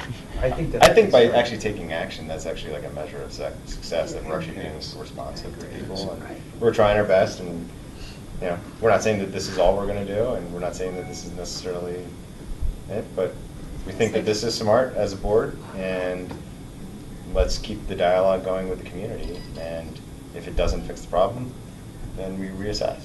But I think doing traffic counts before we implement the speed mounds and all that other stuff, I think that's a good thing. And then reevaluate it again in 6 months. Yeah. Like right when they go back to school after winter break or something like that, and see if there is a difference. So right when they go back to school, we do the study. Traffic counts, though, I agree, you gotta always do traffic counts, but let's try to do traffic counts that are legit. Because if you do them in the summer months and you don't do them in school, and then you remeasure, I don't want any playing with the traffic counts. I want as pure, solid traffic numbers as we can get. Absolutely, yeah. And we always, It's got to be done after we have the school traffic start up again. It has to be, both studies at the beginning and the end. Right, and not during a major rainstorm. There are lots of factors. And make sure that we're we- not doing it on days where it's teacher's study day off. Day off or something. Oh, that's a It- good day. It all matters, so we've got to really be cognizant when we do these studies. Well, I mean, we've got to expect, though, that traffic counts the counts are going to increase when school starts, because, I mean, there are kids that live in that neighborhood that have got a right I to don't even exit want to that measure it neighborhood. except during school. Right, School on. at key hours of Right. the day, A key the high volume hours. volume, when they're going to school and coming Coming back home. from school. This is a traffic related, but not related to Weldona question. When were we going to talk about the trucks and parking of trucks and truck lanes and stuff like that, routes within Superior? Were we The gonna? next retreat. Yeah. Well, I mean, It we hasn't talked been an about it, issue. but there's still The issue that was- issues. The issue that was out there has not been an issue. I'm Yeah. not sure if he's not driving a truck anymore, but it hasn't been an issue. So I don't think it's a rush to do it, but I do think that we need to have something We in our pulled it, policy. we kind of pulled it, and we can cover it under other if we, Yeah, it looks like we're making pretty good time. we're making pretty good time. So- I guess, the question I have is that, do we need to reaffirm where the truck routes are throughout all of Yes. Superior? And when trucks are allowed and where they are allowed and where they can park and where they can't park and if there's times of day or anything like this. Let's be very clear and communicate those, because we keep getting emails that there's problems. Yeah, I think you're relating to the email that we got a day or two ago about truck traffic, Coal Creek. Yeah, that one, but then I've gotten others too, or other comments from people within Rock Creek as well. Yes. and Not the that one was- that we dealt with to put a sign up on Rock Creek Parkway, but others on other places where trucks are parked overnight, Yeah, big trucks trucks. and circles. Yeah, and. So Okay. let's tackle that in other if we have the time to do that, otherwise we'll Okay. bump it forward to another one. Okay. Any closing thoughts on Waldona, and then we'll do 88th, although we've touched on 88th a good bit already, but. I'd just like to say thanks to Transportation Safety for really being strong and helping us move Yes. forward on this, because, I've been sitting on the board, listening to board meetings for 2 years, and the fact that we have finally made some movement on this along with Alex is huge, and I You know, it's really actually a appreciate really you fun guys. committee to be on. I don't know about you guys, but we have really good dialogue, and I think the meetings are fun. So, that's Good. good. Good Well, work. you're easily entertained, though. Chris, it wasn't always like that, trust me. Well, it's one of the things that directly affects residents on a daily basis, and if we could actually do something that, impacts them in a positive way, I think that's great, so. Okay. Good, so we got some next steps. Thanks to the board for listening, too. Yes. Takes both. Okay, 88th Street options. Rita, I think you gave a good case for your ideas, and I think, to me, a large part of 88th is going to be driven by what does or doesn't happen with respect to Zaharias, and we don't. And Campus Drive. And Anderson. And Campus Drive in. And then, oh yeah, so there's lots of. And so those are things that are in motion at varying points and will be coming to us at various points, and we will be acting on them as. Yeah. So, just for some additional information for the board, Alex has submitted a budget request as part of the capital improvement program to do improvements to 88th regardless of any development in 2019. Is that 1.2? Yeah. And what- then we've also started the process with Excel to underground the utility lines on the Excellent. east side of the road. Is that out of our pocket to do that? It comes out of our undergrounding fund. Oh, There's a 1% undergrounding fund. it'd be nice to see what the 1.2 million budget request is for. You will? Well, So it'll detail everything of. Right, so the road's falling apart. We need to reconstruct it at some point. We need curb gutter and sidewalk on the east side. We've had a long-standing request for people from Shamrock and that neighborhood area to walk up to Monarch.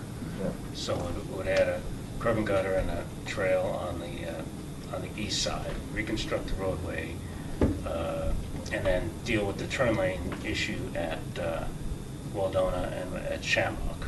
Right now, we don't have turn lanes. It's the only arterial we have where we don't have turn lanes at the intersections. All right. So we'll deal with that. We'll put a median in, but that's, again, something that we can look at as we get further into the design. So we basically complete the improvements on 88th. If Zaharias develops after that, we would recoup their side of the improvements. Oh, so you're saying you want to do all the improvements that we'd like to do. The development went in today. Those improvements that they were proposing, we would do them anyway, and then if it does happen at a future date, we would get reimbursed. Again, if Zaharias develops next year, Yeah. we would like to put some money in and reconstruct the whole roadway, not just add on their side. The whole road will be shot like we did on Coal Creek Drive, let's get a project that makes sense Yeah. and do it all at Yeah. once. But if Zaharias doesn't get developed, let's just say it ends up being open space forever, Then it'll be all. then we've paid for it through this budget request. Right. Okay. Right, right. So Matt, would you tell the whole group, when we had lunch, about the meeting that the developer's going to be having? Yeah, it's in my digest. It's going out today, but we talked to the developer last week. They haven't not decided whether they're moving forward or not. They plan on having community engagement meetings with neighbors in the area to talk about the development, hear their concerns. And then at some point, they'll make a decision whether they're going to move forward. And I would expect that this process will take the rest of the year for them. And if they decided for them to develop their application plan, so the board probably wouldn't see anything on this property until sometime next year. It's not consistent with what, I asked the developer that question around his timeline. He said Q3 specifically, that he would want to Right. sit with.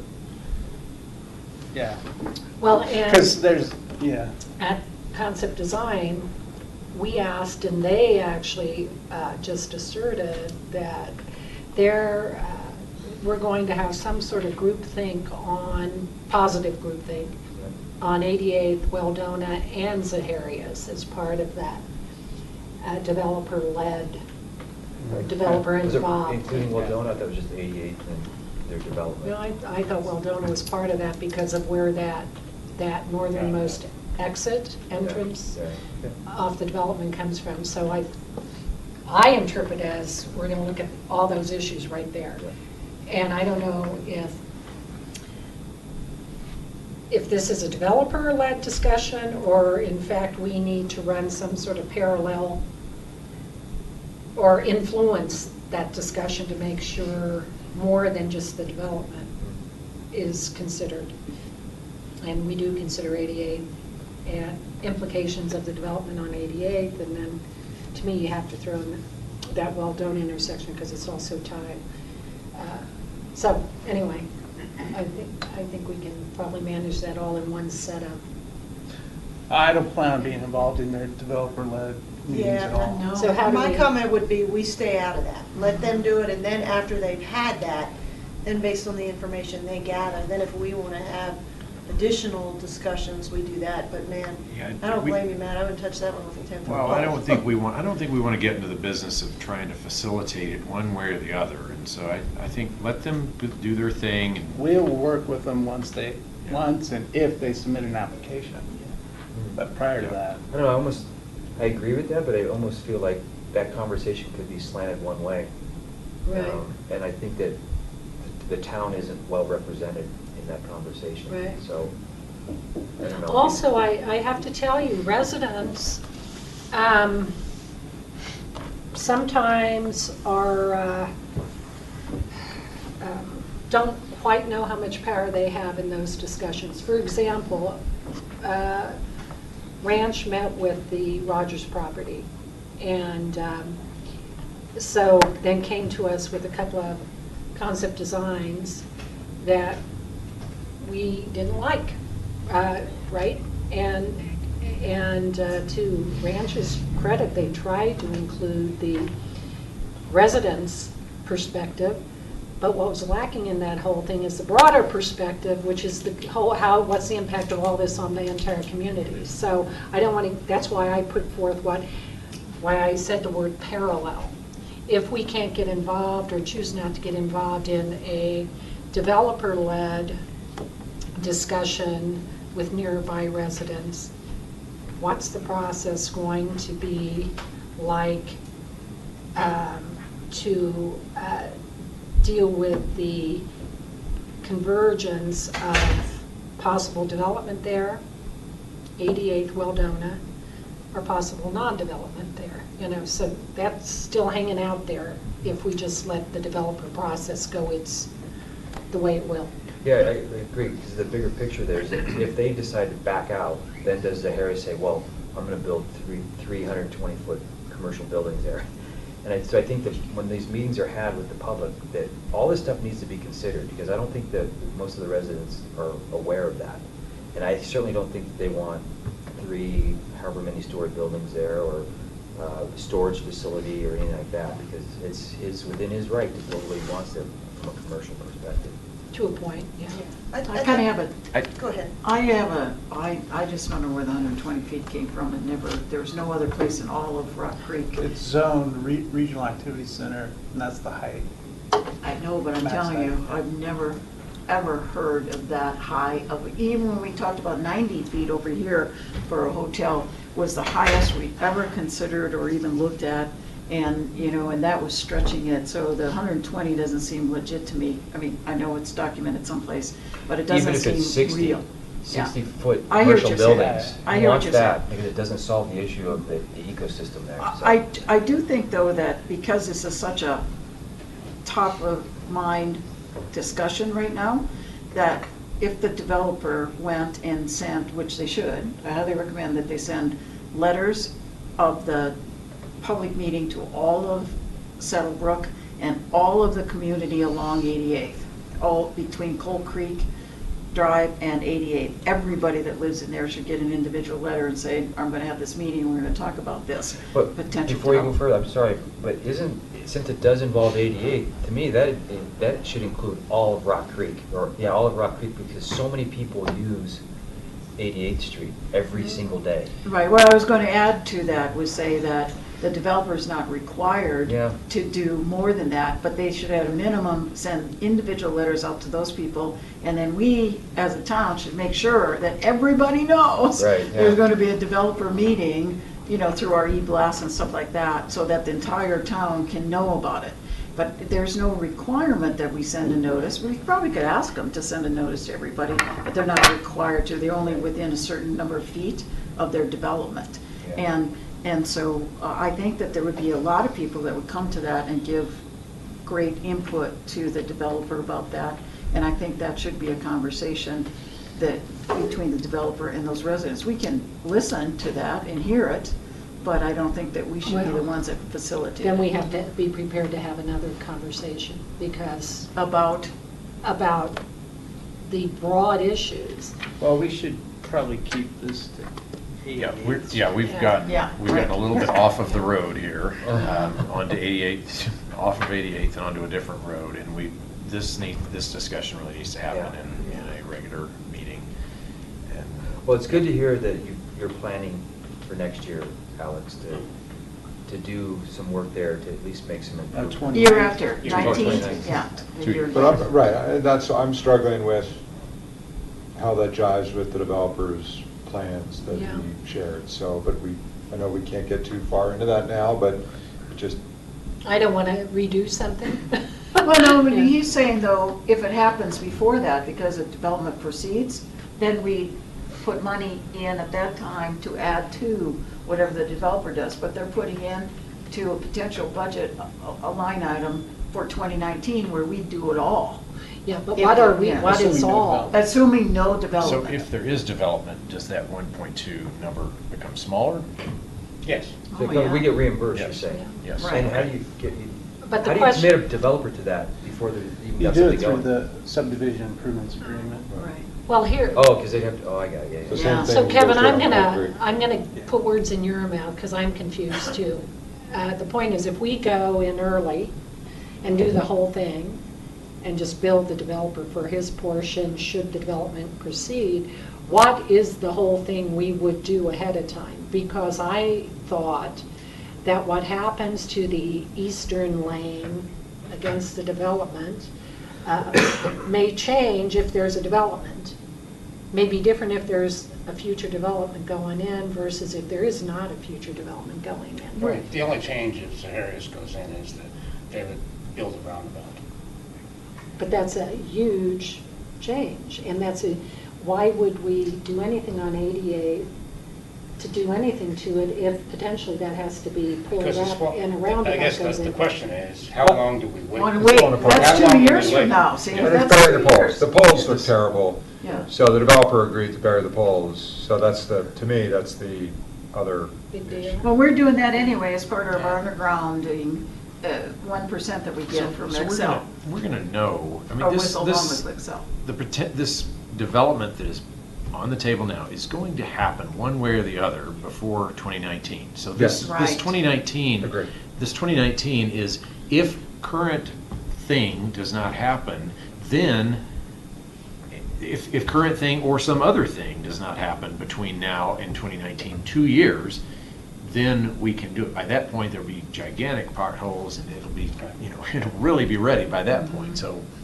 It'll be a return But back the to focus, but gravel let's just road. align on, so the focus is, so we can tell the community that we are budgeting to improve 88th Street with buried power lines, sidewalks, turning lanes, that's budgeted in 2019. But in terms of, we are not improving this road so it can get 4 lanes, we're not gonna improve the bridge, ultimately, if you're stuck in traffic at 8:20 in the morning this There'll year. be turning lanes and things like that, which will improve that. It may, but you're still gonna have the same number of cars. right? Yeah, you're not gonna reduce the number They're of all cars. going to the same place. They're Right, stacked all going to the up. same place. Can't reduce, Turn no lanes matter are- what we do, we yeah. won't reduce the Right, number of and cars. even if we did, okay, I'm good with that. Well, I have to compliment Rita, though. This is the first time I've ever understood this business of Waldona, then Roundabout, then Shamrock, and how and and all that, how that might actually. What was that sound again? It can't go that fast, it's only 15 miles an I hour. would make that boy, car sound, because I can see the micromotion cars on the track Right, going. Alex, can you give us another one of those animated things that you love that we run about? But, Chris had asked, what happens if this area just doesn't develop? What, are we just gonna, we have to do something with it. Doing it anyway, great. And we That's the put right it message. as a placeholder, 19, we figured by that time we'll have made Yes. a decision on some areas, so we can move on and go. Love it. And the 88th speed is just as critical right now to the current users as it is the number of cars as well. Because, you had people that say they've been out there and clocked going like 50. I've been on it. I've been on a non-school busy time of the day when people will be behind me honking their horn and I'm driving the speed limit and they want to go like 50 miles an hour. It's outrageous. But you wouldn't get out of the way when I was doing. Well, they can go around, there's plenty of places they can go around, Sam. especially when you're in Louisville. Okay. That was him? That was what I was trying to joke about, but anyway, it's a joke. Throw another. All right. Next item, other future ballot. Can we move that one down to the bottom? Sure. Yeah. If there's a desire to do Because I that. have something that maybe to add to the conversation. Okay, sure. That might impact that. El Dorado K-8 track and field. So That's disappointing. Yes, and this was after we had received prior commitment from the staff that they were going to make these improvements. And then when we met with them, a month or two. Yeah, they're digging up a perfectly, let me just vent here for a minute. They're digging up a perfectly good parking lot, and they're taking their trucks and parking them in our brand-new Loop. loop, and they're trashing the bathroom. Yep. Ooh. They're, this couldn't be, Is this the workers? yeah. Yeah. They had 20 trucks parked there yesterday morning. You're Okay. right. We'll contact the school district about that. I don't know why they dug up all those parking lots. Because they have $576 million of bonds. But they don't have, It's but 760. That they don't know how they're going I to kind of spend. asked the same question. There was probably some body of people that said, let's spend money on this and not this, and why was, So why asking was us it, to why was rescue the them, parking? Parking lot, no. and I think the question is, I think if I understand this, or do we want to rescue them and help fund the field? No, I'd say what we do instead, so let's do an IGA with them and let's just maintain the field. Let's go out and let's fertilize it, let's mow it, and let's get it back into shape so it could be usable as one of our parks and we can improve on it. But to spend $1 million plus to put in a. Well, I think that's, I'm not suggesting, I want to understand the question. The question is, they're coming to us asking for money, or somebody's proposed that we. No, they just We told us. proposed They told us no. They told us it's not going to happen. Maybe. We'd been budgeting money for half of a turf field. And what was half of it, or what's the total? Well, we were budgeting Was it 250,000? 250,000, so it's less than Which is what not their half. current estimate is. One thing, Matt, we had a very productive meeting with the school board of directors like in 2011 and haven't had one since. I think we need to Oh, right. schedule one. And Oh, they that's a need to good point. hear from us that we are totally disappointed in this, because when we discussed this at that meeting, remember it was just at the tail end of the meeting, Yeah. and I brought it up, they're like, oh, that makes great sense. Was this a meeting with the board of directors or with the School Dr. board. Messinger? It was the school board. School board, We had dinner at Superior Elementary. right. I had no problem with, by the way, the town trucks were blocking off the parking loop, and our town trucks were blocking off the parking loop Monday morning at 6 a.m. I couldn't believe that's where they're parking. They're staging their They're staging their workers. workers. Plus, it ruins the asphalt. Yeah. Yeah. We'll yeah. contact them Yeah, yeah. today. And So what what- are their obligations to have a field for school at El Dorado? Well, they have a football team. Yeah. So I imagine just to have, and they gotta have somewhere to go out and run and grass. And the eat track, and- I mean, yeah, there's the track in the field, people would love to have a developed track. When all of this bond work started, I had some parents excitedly tell me in Boulder, oh yeah, all the K-8 school, or all the middle schools are getting these turf fields and tracks. We were over at Manhattan at a flag football deal, and I'm looking at this thing and I'm taking pictures of it. Great, look what's coming to town. Right. And then it's like, well, maybe it's just the track, or maybe it's just the field. And then we find out that the field is not. And is that not true? coming. Did all the K-8s get them except for us? Apparently, No. well, Was that I don't know. Is that a K-8 that you were looking at, or just? It was a middle. Middle school. So what their clarification to us was that all the middle schools were getting these improvements. Including Monarch? I'm sure. No, that's Monarch K-8. K-8 Any also. K-8s weren't. Okay. That makes sense. But it doesn't make sense. Yeah, I mean, it's a differentiator, it's a differentiator, but it doesn't make sense because you have middle schoolers in Yeah, the but K I through I mean, 12. that's or their 8, I mean. decisions, and Yeah. I mean, I'm sure there's Yeah. a lot of thought that went into it, so. There's probably a room. Are you being real? I'm trying to be, No, because that- we wouldn't appreciate it if some outside body said, well, what Right. Superior's doing They doesn't make always sense do to that. us. Yes, So I'm sure can we there was have a. this dinner? Because Yeah, well- hearing from people with faces who are disappointed matters, as we know, when we have the Zaharias people look us in the eye and the 88th Street and Waldona people, let's look them in the eye and let them know. But I think the end of that, though, is going to be the money is already allocated Yeah. to X, Y, and Z. I was involved with the school and with the school board staff on the parking lot discussions to a fairly heavy degree, and this, you know, this issue of other stuff came up, and it's like every nickel has been earmarked somewhere at every school, and a lot. I mean, there are schools you entirely rebuilt. So I mean, we're getting the Superior schools are getting some, Parking lots. but well, and that parking lot was not in good shape. I mean, I used it all last year. It was not in good shape. Did it need a complete rebuild? I don't know. You know what? It needed some money. I don't know what The was. back parking lot, they tore up the back parking lot too. Well, they're putting a wing. They only back there. use I mean, it they're for adding- outside. They tore up the whole back So parking. they're putting a wing, when are they gonna start that, and when's it gonna be done? Not before the school year. It's starting now, and it's going to be done in the fall. I'm on after the, school. they actually do a nice job. I somehow got on the email distribution list. It's a weekly project update. How's it going? I don't know. Yeah, I Maybe get you this. guys have I got get it. this too. They're actually really good. So, Is there any commitment of funds for at least making it better, the field that's there now? From them? Boulder Valley School District? Probably, I would say not. I don't believe so. Well, I mean, now let's ask that question. And then the secondary question is what I think, Chris, you had said, is if we did something and spent money on it, I'd want to spend money on it because it's ours. Is there any way we can get it and then IGA it back to use by the school during school time? Well, I don't think the school district would allow us to, I think they'd be more likely to give us the opportunity to program it after school hours. as opposed to us allowing them to use it during school hours. Well, both ways, and let's see what that would mean.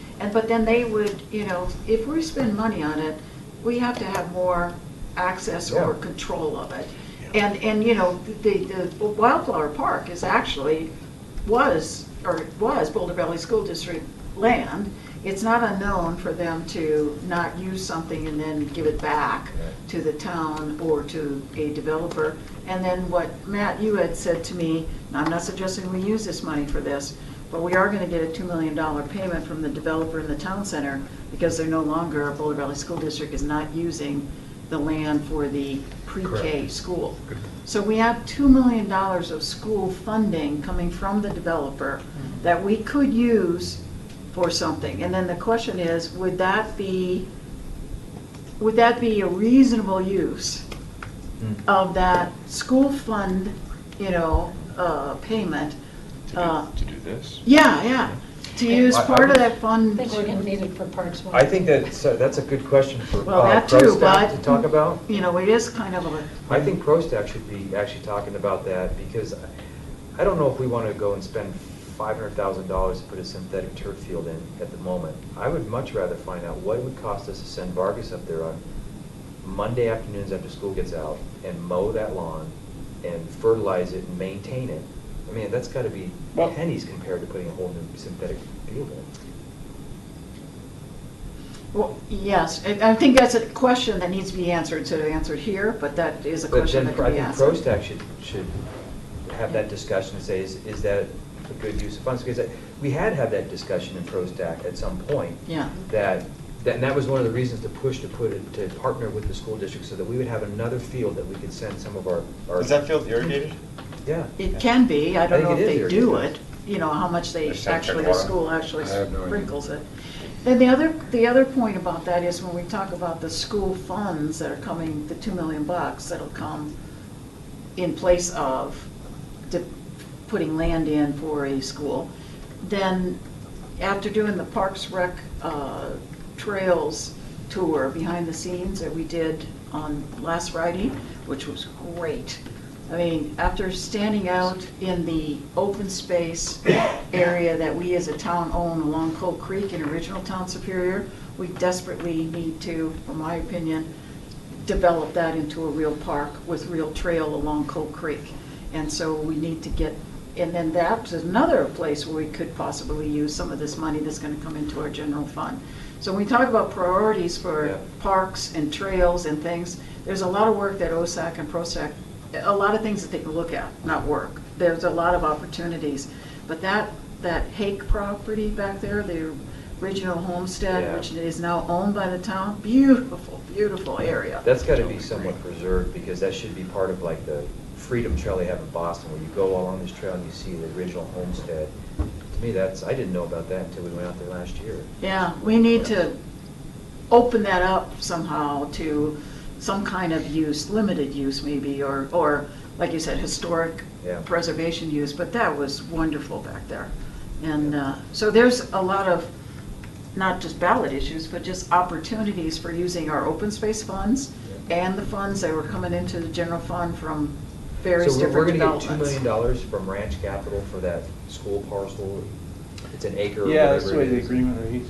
So we Once get they get an approved final development plan for that And then we block. can, they give us $2 million that goes to the general fund, can be used for anything. Right. I'll have to double check that. But it does come to the town. It Does. doesn't go to the school system or the Correct. school district. Yep. And so if there's any limitations on use or requirements, but we could probably, well, anyway, we'll find that out too, but that's something to keep in mind. But again, well, the two parks, we have Parks 1 and 2, Right. that needs to be paid for through the TIF, but we might advance that by advancing them the money, and then we'll get paid back for that. Right, So so- it's not like. Well, it doesn't have to be paid by. Could we TIF. just It can be get paid- back on the LOKA, because I think I heard two action items and I want to make sure that, so on the LOKA, number one, dinner with the school board. And number two, can we get an estimate from Vargas what it would take to irrigate that? Irrigate or just, I think it's already irrigated. Well, How to work on maintain it, right, maintain Manage it, it. maintain Right, send it. them out there and, what do they think, and, that's, It actually needs a little restoration work too. Yeah, and does that Reseeding. include the baseball diamond? Do we try and rehabilitate that? Or for take it another out baseball but it'd be field? great, and that feels like something that if we got, we then went to the school board and said, hey, we sent our guys over there and looked at it, and we're gonna take care of this field for you. Just allow us to program it after school hours. Yeah, well, yeah, or Well, it's that- period. That is the question, why are we doing that? It's that was the original intent, is what I recall, so that we would have more field space, because we have one Yeah. multi-purpose field. We get that up there, then we can program it after school hours. Right. So after 3:30 in the afternoon and on weekends. Well, the purpose also is, I agree with everything you're saying, but, our kids go there. Right, Want and to it has go- a parking lot right there. It has a parking lot, yeah, Yeah. that's great. Which So is No, great. I want our kids to go to a nice school. It's always kind of bugged me that we talk about the need for this or that space, and yet we've got two schools that for a vast amount of time, they sit there empty, and the parking lots are empty, and their fields are empty, and their buildings are empty, and everything's empty, but yet And it's like talking. pulling teeth to reserve those fields through the school district. It's so, Um, it's expensive. Pulling them down that Yeah, people come to backstop the end. is actually, should be part of this proposal, because that backstop's meaningless. Up at, 10 years Elbow. ago, no self-respecting baseball player would use it, so why Well, is that's it why I say, there? do we open that up, Yeah. and clean it up and make it another usable baseball diamond? Because I think it has dugouts too, doesn't it? Mm-hmm. Aren't there dugouts there? No. Well, but that's part of the issue. ProStack's been looking at, was there a way we could develop a partnership on those fields, and Right. talking about it for years. The problem is that there are issues with those fields. There's drainage issues, there's, Peter could speak to it probably better than I could, but the same thing with the ball diamond. Yeah. The ball diamond I is know it's not in really really in bad a, shape. in a Pull it shape out. that, we would necessarily want. It would probably cost us a lot more than seeding and watering to get it to Plus, where a we flat want it to field can be But used it's- for It lots is of absolutely things. worth trying to find out Yeah.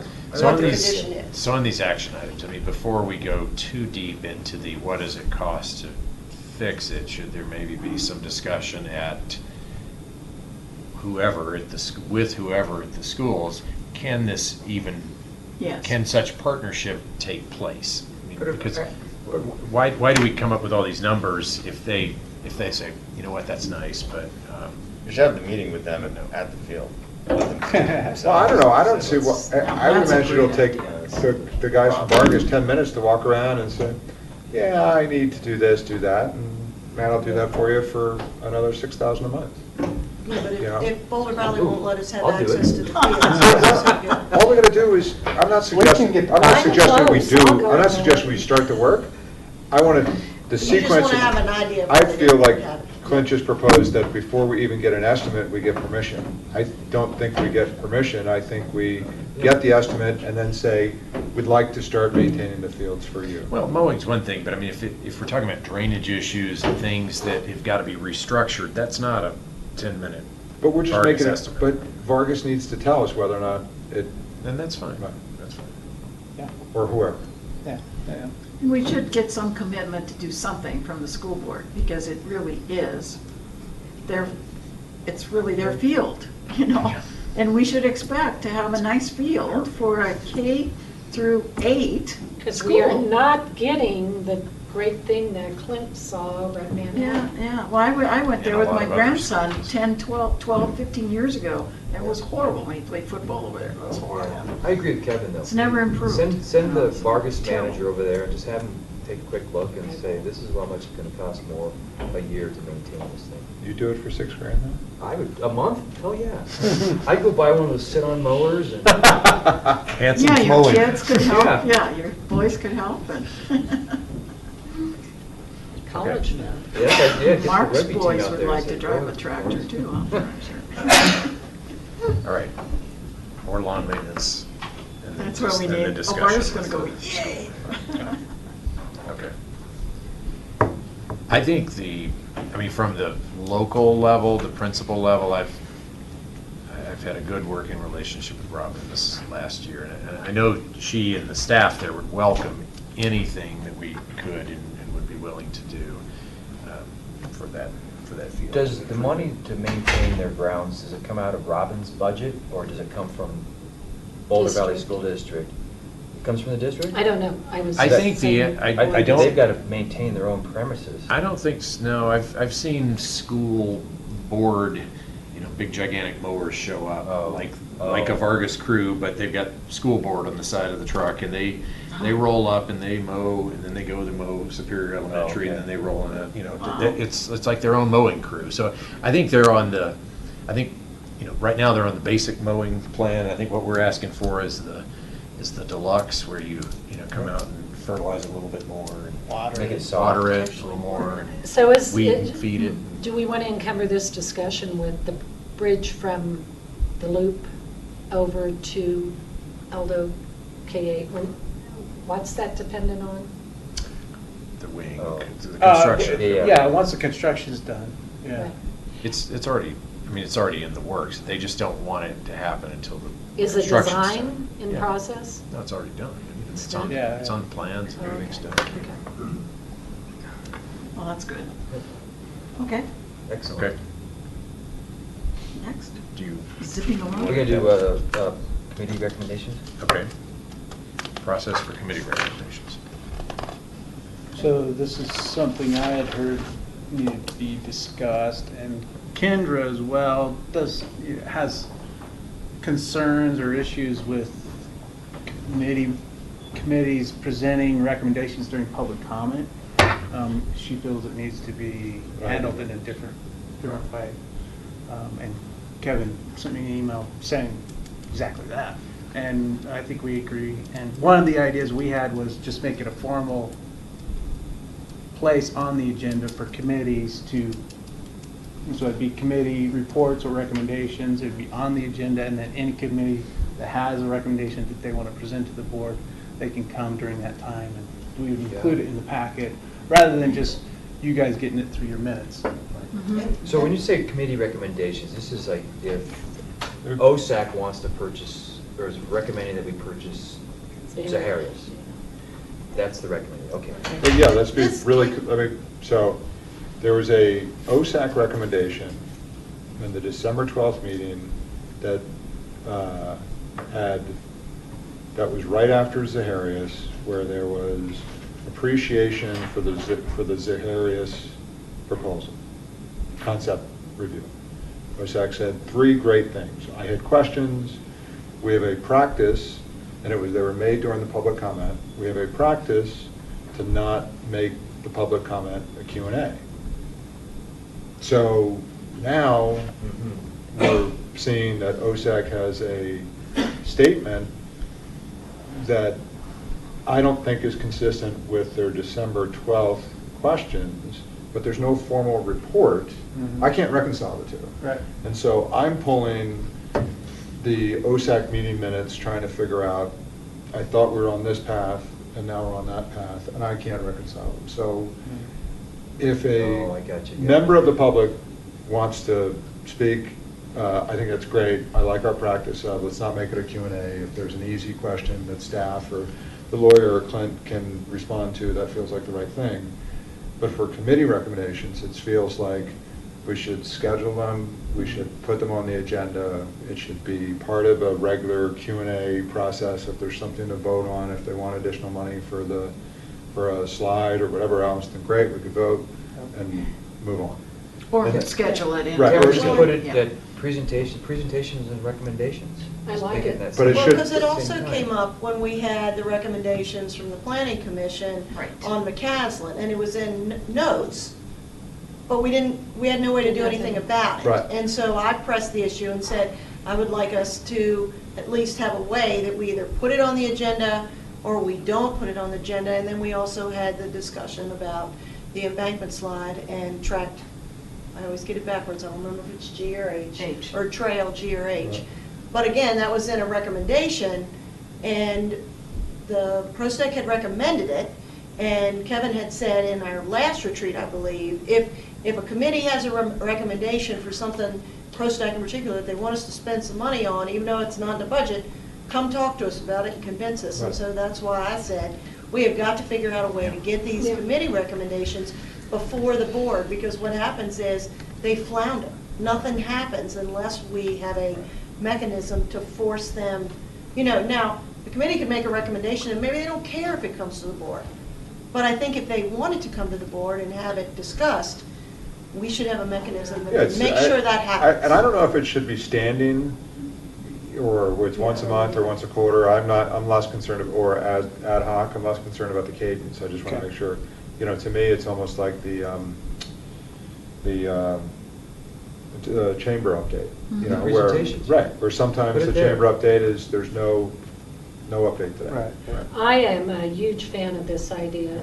I think this is a real complete the loop type of thing. So, and the more you guys speak of it right here and now, I'm like, geez, why haven't we had this before? So this is definitely a way, if we value our advisory committees, and we need to have a process to finish the loop. Yeah, totally agree. I'm totally And in support. And I think the absence of this has kind of gotten committees and Ken in the position of feeling like, oh, I've got to be the advocate for this because I want to push this idea, Right. because either they're not hearing me at public comment or they're not taking action on it. But I do think that there should be an agended item, but I believe it, and at that point, the board needs to then weigh in on said issue, whether it's spending money or taking a position behind a certain thing, and then the board needs to endorse or not endorse said direction, because I think when committees start making endorsements absent our endorsement, that it kind of gets the message sideways, and it gets us sideways with each other, and the public doesn't understand. I think it just creates confusion. in It the also public. completes the legal loop, because Exactly. we state over and over, committees recommend and the board decides. So that's what we're doing here. Exactly. I think that the one concern is there needs to be a process, not just we're going to do it. Because what also concerns me is that we may have a recommendation that we have from a committee that's timely, that they need to get on the agenda sooner rather than later, and, that it could get delayed for 6 months. And so I want to make sure that there's a way that they can also submit a formal request, whether it comes to the mayor, and the mayor says, yes, this needs to come, or something. I just want to make sure that the board knows that these requests are out there, and they are taken care of in a timely fashion, because there have been instances, I think, where things were timely, we didn't deal with them, and Well, it delayed the process. So I don't know how you would do it. Agenda item, then, OSAC has a meeting on Wednesday, PROSAC has a meeting on Wednesday. They've got something that they want to bring to our attention. Yeah, The board it's a meets on standing item. Monday. Yeah. They've got their standing agenda item. They come and they say, hey, we talked about this on Wednesday. This is what we want to make a recommendation on. I think to the extent, though, that that information can be included in the packet, because a lot of Yep. times people do want to get engaged on these things. So I think rather than just having them show up and, I mean, kind of like, Heather from the chamber shows up and gives us, we don't need background on grand openings and things like that, but we're not always sure what she's going to talk about. But I think in this case, we do need to know, or it'd be good to know what they're going to be presenting to us and any background information. And so I think the liaison to these different committees and commissions really needs to be the one to kind of help get that from committee and commission to staff, to the agenda, to the packet. Well, staff is at these committee meetings already, so So- they've got everything. Yeah, in my mind, the way I see this working is I will work with my staff. Once the committee makes a recommendation in their meeting, we would work to get it on the next available meeting, and get it in the packet with all the information, so you have, and the committee would be listed on the agenda. So it wouldn't, Yes. you would know which committee's coming and what the topic is. So that's going to take just a little bit of operational work for you guys, because sometimes the minutes from the advisory committee meetings are sort of slow to appear. So your staff liaisons would have to almost immediately report to you that Well, this recommendation. the timing of it You can't may wait be- till the minutes are The there. timing of it may not be, so if the committee has a meeting on Wednesday and the board meeting is that following Monday, it wouldn't be on that meeting, it would be on the next meeting. Yeah, I'm just, Yeah. sometimes there's this, on caps, we've been getting the minutes pretty late, right before the next meeting, that Gotcha. kind of thing. So, Yeah. Well, that's why you need to have a place that the committees can come and present to the board anything that is of urgent or that just happened that might need to be taken up and let people know about it. You know, and I do think that the liaisons need to continue to take a more active role in the discussion rather than just sitting, because that was sitting in the meeting and listening to it. That was where we were supposed to have the connection. The liaison from the board would come back and say, this is what was discussed and these are the action items out of the meeting. But I think it's of value to have the committee members themselves come and present those Yes. things. So that's why I like this idea of, and I've always been for that, even recommending that some of the committees come in public comment and make comments, because there was no other place for the Right, committees so to come and this is just present. shifting it into. Right, into a formal. So there is a Q&A. place. There's I would just, my only ask would be that, you know, maybe we just make sure this doesn't get out of control for timing. You know, as much as I love the committees, yeah. I trust CAPS, and I wouldn't want to hear a 15-minute review on the inventory of the flowers they did in the Oh, I parks. would. Yeah. If I do, I will go to the CAPS meeting that week, so. Well, to that point, though, I mean, Kevin's right. I don't envision this being an open-ended report from every committee Every and every meeting, meeting. yeah. I don't think we need minutes. Right, we have the minutes for that. I think what this is special requests that need action. This is Right. not reports, questions, and issues. This is things that need action, and this is someone, the chair or the co-chair, someone is going to come in and be the presenter, and there's going to be some background information that can be, so it's really a request for action or position. It's not an update. Right. Yep. Okay. Okay. The fire truck was painted red this week. That interior is looking good. It is. No exhaust killing the riders. Some kids asked me, hey, can we be in front of they were on little scooters, and I think, can we be in front of the fire truck? I said, I think you want to be behind the Right, fire yeah. truck in the parade. Can we give just a little clarification, just real quick? So as far as recommendations go, clearly not in public comment. As far as upcoming events, say we had the Jeff and Paige concert, those types of things, traditionally you come up and say, hey, this is coming up that way. I mean, you guys have done it at times, Yep. but I've kind of watched to see what falls through the cracks and we'll come up and say something. Public comment. I think That'll public be comment. Public yeah. comment. I think keep that at public comment, All right. and that's totally fine. Recommendations out, everything else. You want us to stay for the entire meeting?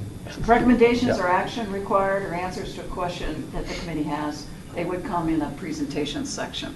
Yes, yes, okay. All right, 3:30, 3:26. Rolling good. We're already down to, 2 items left. Are there future ballot measures, are we? We're there. we're there.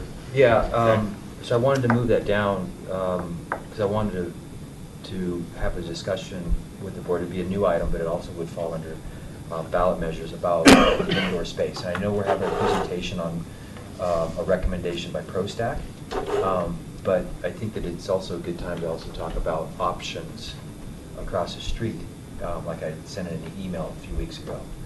'Cause I do think that there's merit there, and I think on the list that ProStack put together of all the priority amenities, that we can knock out that entire list or close to it, including a pool, a competitive pool. So I think it's something that we should consider, and without going to the voters for a $25 million plus bond, I think that we can do it all with resources that we already have allocated for us. So Say that last clause again? I think that we can do an indoor space that will include all the amenities, or most of them, that ProStack has put together with the current resources we have available to us. So we don't have to go to the voters. We use the information that we've gathered through the survey, through all of our discussions, through Barker, Rinker, and CCAT. But I think that there's a huge opportunity here to create the rec center that we need and actually go way beyond what we even thought we could ever have in the town. And what are those resources that are available to us? How TIF. much? Huh? TIF? TIF. TIF, we only have $6 million, so. Well, we have 10 million plus, so that's a whole, we can talk about that and make sure that we're correct on that. Okay, But we yes. have 10 million, Yeah. but part of that is for the parks, and that Yep. will be spent by the developer on parks. Well, I think there's ways that we can move assets around, but yes, I think that we can do an indoor space over at the sports stable with a competitive pool, but with current stakeholders. Luke Taylor and the sports stable will be Okay. involved, Dr. Sheen and Cornerstone Orthopedics, Impact Sports. All those businesses want to be a part of this and create a 4-story building here that would include all these amenities. And it can be done. A pool, a 6 to 8 lane pool, 25 yards, 25 meters long, can be put in on the ground level. In that center Yeah. space? Yes, Yeah, by where the main they were entrance. planning on a splash pool, That's right. but not a competitive That's pool. right. Okay. The next level up, they would extend out from their current workout facility for residents. Mhm. They'd extend that along, we didn't even have to go that whole length, but extend that workout area that would, so they could increase the number of members from what, 500 now, I think they can hold, but it could go up to 1,000 or 2,000. Then you could also put on that same level additional rooms, like meeting rooms with wet rooms and all that kind of stuff. And then 2 more levels up could be additional items, but Luke Taylor's thrown an idea out there that he'd like to put some residential type housing for athletes. And this is something he's been wanting to do for a while, for athletes to come in from around the country to be a part of his sports stable Mhm. teams. You know, they have players come in now that they've got education for, and they spend time, because they're elite level athletes. So anyway, Where would that be? on top, we can go 4 stories up. So On the 28,000. whole building? 28,000 feet, 7,000 each level, up to 28,000 square feet. You can't go any higher. That building's 55 feet, that's it. We'd have to change that. So we'd have to modify Matt, what do that. you think about that? I mean, can't we go, I The thought we Boulder could Valley go up High to School- 4 levels. No, it's 55 feet, that's what it was. I have to go back and look. But anyway, I'm not precluding it, I'm just saying it's just not an automatic that Yeah. you can put building on top of it. But beside it being to the north, that was always kind of planned that there would be possibly some kind of facilities, apartments, or, you know, or leased facilities like that you're talking about. Randy used to talk about that a lot. You know, to the north of the Mulder Medical Office Building, which is going up right now, that block there, block. Yeah, whole Across nother the thing. street. Whole not nother Across the street, no, contiguous to the no, it's building. right along 36. And, you know, there's a block there yet to the north of the medical office building. That's But blocked. across, what's the name of that? There's Isn't that land the there. floodplain? Isn't that in the floodplain? No, there's uh-uh. place there, yeah. No, nothing north of the lift station. Well, regardless. Well, I mean, regardless, somewhere one in other that thing. area, I think there is. It was 6 and 7, block 6 Yeah, and 7. yeah, those are across the street. Yeah, this is not there. Across Yeah, the street This being is which totally streets? different, it wouldn't Yeah. include Okay. that. I mean, this is all about So- indoor space that I think we can do. Chris, are you proposing that this go to a referendum or not? No. You're saying it No, doesn't because I need figured to. I wanted to put it at this other ballot measures, because I would assume that one of those ballot measures that we talk about is an indoor rec center.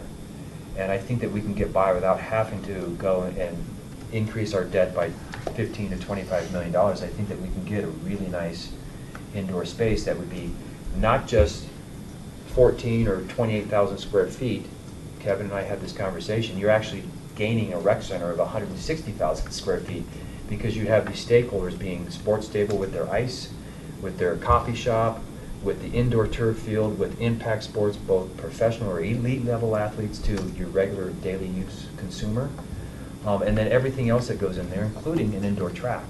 So all these things can happen, and it wouldn't be just Superior footing the bill, it would be other stakeholders that would come together as partners in this, that the town of Superior, the residents of Superior would benefit from.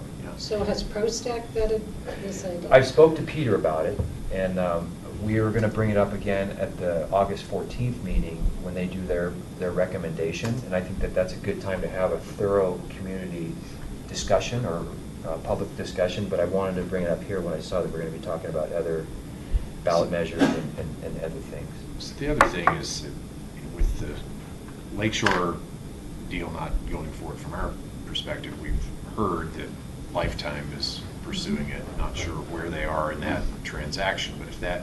It's that done. Okay, so it's done. They're doing their final due diligence. Okay, so if that, but if that goes, then that answers the question of what happens to Lakeshore, because we've kind of been speculating, okay, will it continue operating as a health facility, or will it become townhomes? And I think it sounds like it's going to continue as a health facility. So that kind of takes us back to where we were way back when we were talking about, well, should we do some kind of ballot initiative? Well, no, not sure, because there's a lot of people that are members over there and members over here.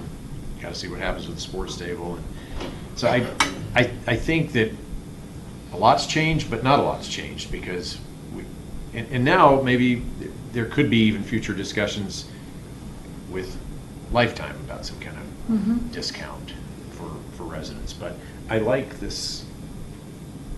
I like the idea of having it in town and doing something with a group that has already had a lot of success and been very accommodating for involving the community in their programming. And I think to build on that definitely deserves some further consideration. Plus, I think that we've already made a commitment and an investment in the Boulder Valley Ice Building, because we gave them the land. We bought the land and gave it to them. So the towns are ready, and it behooves us to make that as successful as possible. Yes. So I'm not saying give away or give them a lot of money, because they are a for-profit. When we bought the land, they were a non-profit organization. We ended up giving them the land as a for-profit. But we should definitely work with them to build out this vision of a community space, which we committed to build in downtown Superior. So I like also the idea of seeing how do we connect that to what's already there, that we've already invested in by giving them the land, buying the land and giving it to them. And I think that another visioning session would be really good. Before we actually make decisions, I like to have things kind of drawn out, penciled out a little bit, what might be the different scenarios that could work. You know, so instead of going so far to commit to things, I think it's really good to kind of throw them on the wall and draw them out. Take a look at that vision that Patrick presented to us all, which was the community center, which I really liked, you know, from a year or year and a half ago. Take a look at that, see how we might morph that into something that might fit, and see what kind of commitment we're going to get from the for-profit companies of Impact Sports and Sports Stable, and start trying to form this into something that we might be able to actually bake. Yeah, I think as we discuss this more, I think the board and the residents need to think of it beyond just having this 14,000 or whatever it is square foot area, and really think about the whole space. Right. Because I think, and I think Kevin, you made this point about that you have the coffee shop that's already there. That's one of the things that residents wanted in indoor space, was a coffee shop. Well, why couldn't the coffee shop be part of your special deals? When you become a member, you get discounts at this place. Brunelleschi's another place. You become a member, you get discounts at Brunelleschi's, and you have access to the ice rink and special rates on skates and the turf field, and I mean, it just goes on and on. That becomes 160,000, 170,000 square foot community center. Right. That is unheard of in this area. Who else has one of those? So, big opportunity, and I think that it suddenly goes from 25 million plus out of our pocket to, I don't know, maybe it's 5 million. So, and then it's not even necessarily out of our pocket, it's out of TIF. So, I mean, we really don't come up with any money out of it, but we've got our rec center. So, anyway. Do you have another work session or the next retreat? I'd like to draw some of this stuff out. I think that when ProStack does their recommendation, I mean, I'm certainly not trying to handicap their recommendation, but when we have that discussion, that presentation, that's at a work session, I believe, that we look at what they're proposing, and then let's look at this and see if we can work together, and then send ProStack on their way to evaluate this, perhaps get people from Impact Sports that would be probably driving it on that end, Dr. Sheen, and anybody else that wants to be a part of those conversations, and see what they came up with. I think we could have been closer a year ago or whenever we met with them before, but one of the sticking points was pools. Couldn't have a pool there, we thought, at the time. And it was really, I thought it was, we talked about 4 levels, but anyway, a lot of those amenities actually could be put there that we didn't think at one point. And I think that we could still have a reasonable cost for residents. You know, we talk about, you know, monthly fees that would cost the residents for a family or individual. I would just, I mean, I think it's a great idea. You know, the concept of whether or not it's some public-private partnership or whatever it is, but it is, you really see how this would be so beneficial to the town from a financial perspective, because it doesn't require, you know, it's not a new build with a, you know, $25 million aquatic center that's never going to get legs. You know, it's an advantage to the residents because, frankly, a lot of us, and I'm included, are already using the sports stable as the recreation center. You know, I like going, I like getting a cup of coffee, and I like walking around and running into people, and I think that's what you kind of do at a rec center. And frankly, Luke and the team could use some additional foot traffic there. And so if we did something to improve the draw, if you had a, you know, deep water pool that would be only the 2nd pool in Boulder County that you could play water polo in, or, you know, whatever you're doing there to get, you know, more bodies. Yeah, so the coffee shop thrives and the golf shop thrives. And somebody says, oh, wait a minute, you know, I could, you know, while my daughter is in swim lessons, my son could have, you know, could start playing hockey again, and I was never able to do that. This is a great idea. I love this idea. It really helps now seeing it out of the ground and functioning. I mean, I think that was the biggest hindrance we had when we were having this rec center contract discussion in 2015, was we just had no idea what was going to come out of the ground over there. But I think we've seen it. It's real. It's doing well. But and I think to the extent that we can help, we the town can help it, it's going to help everything around it get filled in, and that's our town goal. I mean, that's our board goals, and so it all fits. Yeah, I mean, for me, I was not a supporter of the proposal when it came from Impact Sports, because I thought the price was high. I think we did not believe, and I'm not sure that, I can't speak for ProStack, but I can speak for myself as a member of ProStack at the time, that we did not believe what was happening at Impact Sports would answer what we were hearing from the community that we needed, the feel we needed to have in a rec center. I absolutely believe that it is possible, that it could be done, so I am open. But I would want to hear more from those folks, you know, about what they believe, and I certainly would want ProStack and Patrick Hammer and his staff to listen to it. My mental image says I don't know how we could put a pool to the degree of what we've been talking about in ProStack in that empty space that's sitting over there at the sports stable. A pool to the degree of what we were talking about is not going to fit in that area. But I don't know. What kind of pool? I mean, if you're having a pool that is more than, you know, 6 or 8 laps is not what, you know, we were talking about. I mean, it was a more robust indoor pool. So, but I'm not an architect, so I can't look at it and say, but my mental image says. You can, yeah, I mean, go for, Yeah. you know, Clint dismisses this early, you know, take a walk over there, and it's tight, but then you can start, you know, there's a giant HVAC unit right there, so the HVAC has to get moved to the roof, so that's $300,000, you know. But again, that's where I'd want to hear from Luke Taylor and the folks at Impact Sports, because we can speculate, you know, I could say, I don't think it's big enough. Well, I'm not an architect, so that's where I would want to hear more Well, I from think them that's sort of about what you're what hearing, they're that thinking.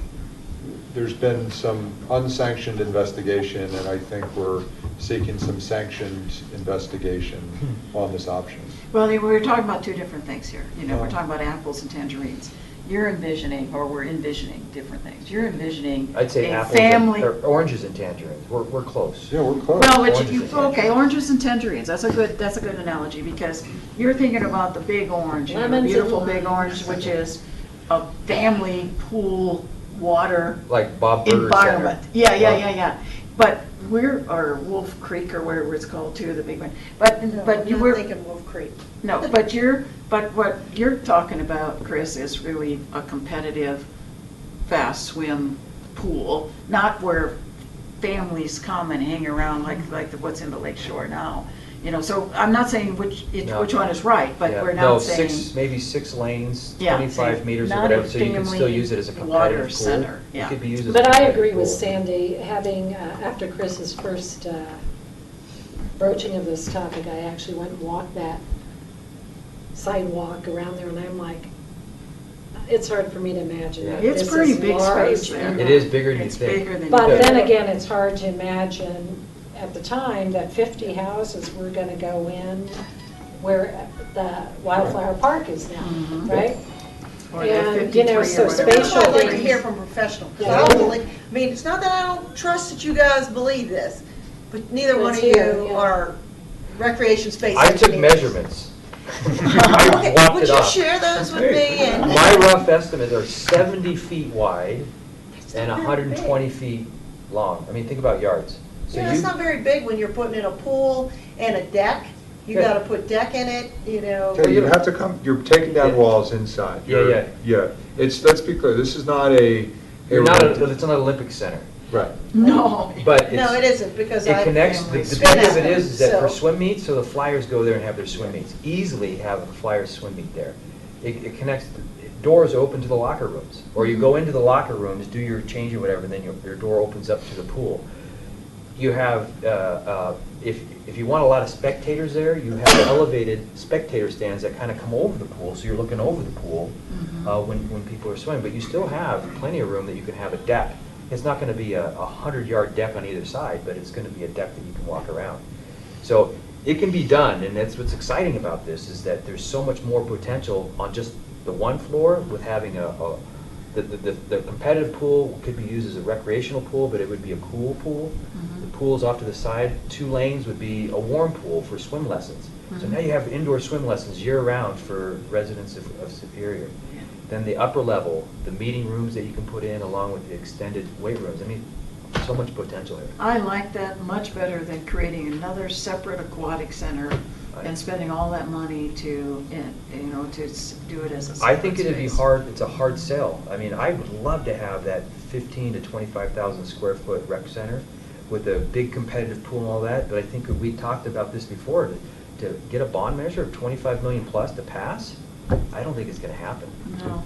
And I think this isn't the rec center that, you know, maybe everybody would want, but it's a rec center that has just about everything, if not everything, everybody would want. If they want that, then they can go over to Louisville or to Lake Shore. I think so. I think, anyway, it'd be Yeah. great to have Barker, Seacat, and Rinker, or whoever they are, come in and look at this space and lay it out again. And Well, that's why I'd like to have a kind of drawing session Yeah. to do. I think this is No, I'm absolutely great out of the open. box thinking, and, No, you know, I commend you guys both for doing the unsanctioned work that you've been doing. And, I mean, if we can make something like this work, awesome. Mhm. So, go for it, as far as I'm concerned. Yeah. Okay. Say one thing. Peter, why don't you come over and see? Well, Get I you don't on want the to mic. like get into like the debate. We'll talk about this in August. But one thing I do want to kind of clarify when the term rec center, when we talk about recreation center, what ProStack made a recommendation on, and what we've largely been talking about, is yes, it's a recreation center, but it's not just a fitness club. It is more of a community center because it would have, we've talked about elements like senior center, potential like teen amenity. You would be having space for community meeting rooms, like classes, like art classes, stuff like that. So I just want to be clear, when ProStack says rec center, we mean more than just like a competitive pool and a workout room. We agree. No, I think that's, see, because across, which I had said, block 7 and 6 are to the west and then north of the medical office building now. So when I said just north, you're right, it's across the street of Superior Way. But in that building, or in a building that would be built there on either Block 6 or 7, if it was built Block 7, which is along Superior Way, couldn't you envision that building being all those things, because that's what you all presented, Patrick presented once, this vision of a community center. But I could even see where there was a flyover, walk bridge over to the new pool area in the Boulder Valley Ice building, and I mean, there's just so many possibilities. Yeah, that they're in connect close it. proximity. I mean, They're very close That's to the each beauty other. of it, is Yeah. it's all about getting the people into your core area where you want your businesses to survive, and you want all of that activity going there. I think that makes Well, a lot of sense. It's intriguing because going back to the initial, even with the Oz and whatnot, we allegedly investigated the possibility. So the square, the town option on this community space supposedly at that time at least was second floor looking over the square above the restaurants. So you didn't mind smelling the french fry grease that office holders. While you're on the might- treadmill? Yeah, but supposedly you couldn't have offices there because you'd be smelling that residual from the restaurants below, which baffles my mind because that seems such prime office space there. But anyway, that was the comment at the time.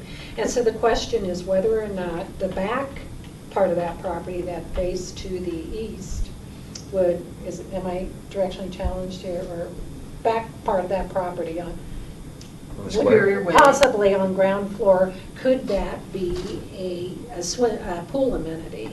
Remember when we investigated? Oh, where the drainage is, that big putting, drainage?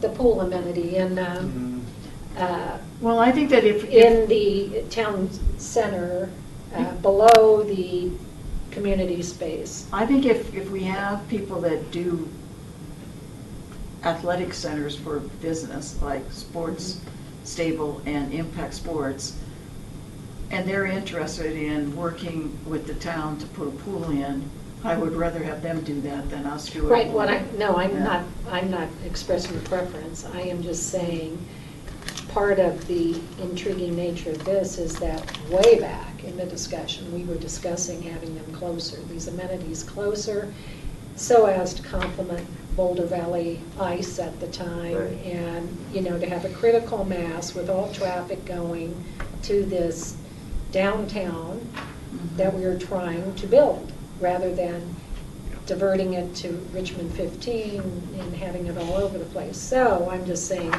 that some of this is appealing because it gets us back to those original thoughts. So let me, just to respond to Peter's idea, in the unsanctioned investigation, yeah, 100%. I mean, the beauty of this nugget of an idea, and it was really Chris's idea, I just came along for the ride, is you got 140,000 square feet to play with, right? And so you have coffee shops, and you have lobbies, and you have 100 employees that are already there that can welcome people and direct them in the right place. And so you're not creating new infrastructure that needs support. And so, yeah, absolutely. This isn't the idea that the 20 triathletes that live in Superior are going to have a place that's underwritten by the taxpayers. No. This would be something that would be for the entire community. In fact, probably more focused towards, Sports Stable is sort of getting a name out there for the elite athlete, and I think they want to, it's intimidating to lift weights down there. They sort of made this, the music is too loud and the weights are not heavy. Too heavy. And the athletes that are there are way too. Yeah, and so they want to, so it would be it's an opportunity for them, I think, also to diversify a little bit. No, the silver sneakers, the senior amenities, I mean, what do silver sneakers do? I always think of my grandmother, that she'd get up at 7 in the morning and she'd go to the local mall, and their silver sneakers program had them just walking on the upper level around the mall. For every mile they went, they got like these coupons, and the coupons were meant to shop in the mall, so it was a great idea. So I think of silver sneakers just walking and doing those little workouts. Well, we got a turf field there to work on. Right. We could put a track, an indoor track in there that they could work out year round. I think that Joe Sorelli does his boot camp thing. Great place that they could do that. And you have teen amenities that are already started with the ice rink, and there's a arcade in there, and so there's already stuff that's there. I agree with you, Kevin, that there's stuff that's there. Let's take what we have and let's build on it. Well, I love that idea too, and then also to tie it in with what we've already committed to create some kind of a community space there. So now all we have to do is figure out what might work the best to put those two Yeah. areas of Yeah. activity together. Bridge idea is fun. Yeah, Yeah. yeah. The aquatic is really what, they probably should have done aquatics when they built. They didn't. I think, it's going to be hard to talk about some type of community amenity around that's called a rec center that doesn't have any aquatics, So it's if you could find a way to make the aquatics fit in that pad some way, then everything else can fall into. My sense is, we'll get everything else to fall into place. We could find a way to have a cool aquatic center that can be rented out to the Flyers or Monarch or whoever, also can have an L shape or something that could be used for the kids and swimming lessons. Then everything else just falls. Yeah, I in. wouldn't go so far as say aquatic center, that implies everybody gets big pictures of things, but, a pool area that can be used for multiple purposes, that's Aquatics great. level. Yeah, and then, I think that's really good, and, when Luke Taylor first came, his presentation and focus was on water that you can skate on, but not Right. swim in, Well, you want to have a trail Yeah, that you you don't go want from the to ice go rink frozen. down to the square. In the wintertime, it would be ice. You could get on your ice skates and go down the I hill. thought that Well, he wanted to do that, Yeah, He no, I think it's proposed a great that idea. to flood the square and then on the trails Yeah. to flood them and stuff like, those are What great happened to these, ideas. yeah. Never It's heard a- that idea. yeah. That's a That would great be idea. Oh, fun. yeah, it was Oh, be. yeah. that We can was do cool. anything we want. Let's We do can. Just got paper. No, and so, these are all great. Now, I want to just add two things that we need to keep it top of mind, or back of mind maybe, and this hasn't anything to do with aquatics other than it's water and sewer, that we as a town have to pay for Chimney Hollow, or Chimney is what it's Oh, called. And we still owe, how, no, I mean, we 15? still are 50 gallon. collecting money on that. So it'll be, our portion will be 18 to 20 million. We have about 10 to 12 million saved already, but we're doing a group debt financing for it, so we won't have to put any cash up front. We'll just have to make annual payments, so we'll be able to keep all that cash in reserve. And we'll be able to make interest off of it. So, but we need to keep in mind that we might have to come up with $8 to $10 million more over the next, and not that that's impossible, because we are been saving money and putting aside for this, which has been great. You and Paul have done a great job on that. But I just want us to remember that. We have a $8 to $10 million nut Yep. that we might have to find yet for, is it Chimney Hollow? Yes. It's called. I always want to call it Chimney Rock.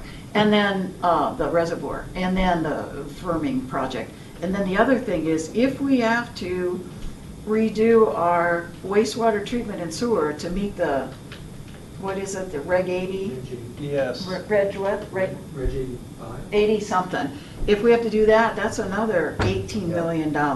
So possibly. Yeah, so just, that goes back to our very initial discussion. So over the last couple of years, since we first started talking about the benefits of putting in the town center, we talked about at some point we're going to be relieved of all this debt, different debt around town, and that we've thought about, well, can we use some of that money that once that's paid down to just pay off, or when we get the tap fees and all that from the town center, to pay off the firming project. Yeah. And all these things that we wanted to do. So we talked about earlier the possibility of, what was our initial conversation?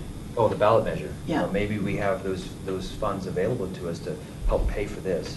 But we talked about allocating that towards other projects, like Right. the firming project and things like that. So Well, I think to help the residents understand that for the town, we have some water needs, whether they're the reservoir for our water firming, and then also for our the Windy Gap sewer. firming project. The Windy Gap firming projects, Chimney Hollow Reservoir, and then the retrofitting of our sewer water treatment. Those are two big chunks of money. Right. Big chunks of money that we have to be fiscally responsible and think about where we can get that money from for the next 20 years. And, Well, and- one possibility we could do, I mean, get a little off track here, but we could do a P3 with our water treatment plant or our wastewater treatment plant and sell those assets. Do a what? P3, Yeah. public-private Yeah, partnership. and we could sell those assets. I mean, there are municipalities that have emerged from bankruptcy and they've sold their water treatment plants. And they sold their wastewater treatment. It's just, you know, an asset that, I'm not saying we should do that, but it's just a way to come up with some funds. you It's a know. good comment, it's a Yeah, good thought, it's just something to yes. keep in the back of our mind that Yeah. it's a Mhm. possibility for, being more flexible.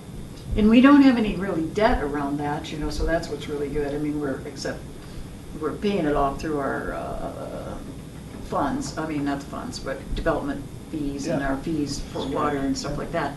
But if we have to do a big chunk of money to retrofit it, we'll probably have to repurpose some of those mill levies that were gonna go away here to do that. But I just wanted to lay that on the table when we talk about potential future ballot. There might be something where we need to repurpose those 5 mills that we have now for the SMD Yeah, want to. we talked about at some point that we may not have a need for open space funding anymore. If we've purchased, we think we've tapped out, we don't need to buy anymore, that maybe repurposing that to go towards road work, or maybe it is, Right. these other So things. that was my other ballot measure Yeah. to bring up, is it's sort of, that idea has been bandied about here and there, Yeah. about how long do we intend to keep dedicating for open space purposes this, what percent sales? 0.3. 0.3, collecting roughly $500,000 a year. And can that be put on a ballot to repurpose that? Yeah, I think at some point, and we have that discussion again, but having that repurposed towards what you're talking about, or maybe it just kind of stays in that same vein of open space or parks, and we use that to help maintain parks. Because now as we if we put in these parks here, the cost of maintaining parks annually is going to go up. And do others, over behind, like we talked about the Right. Hake.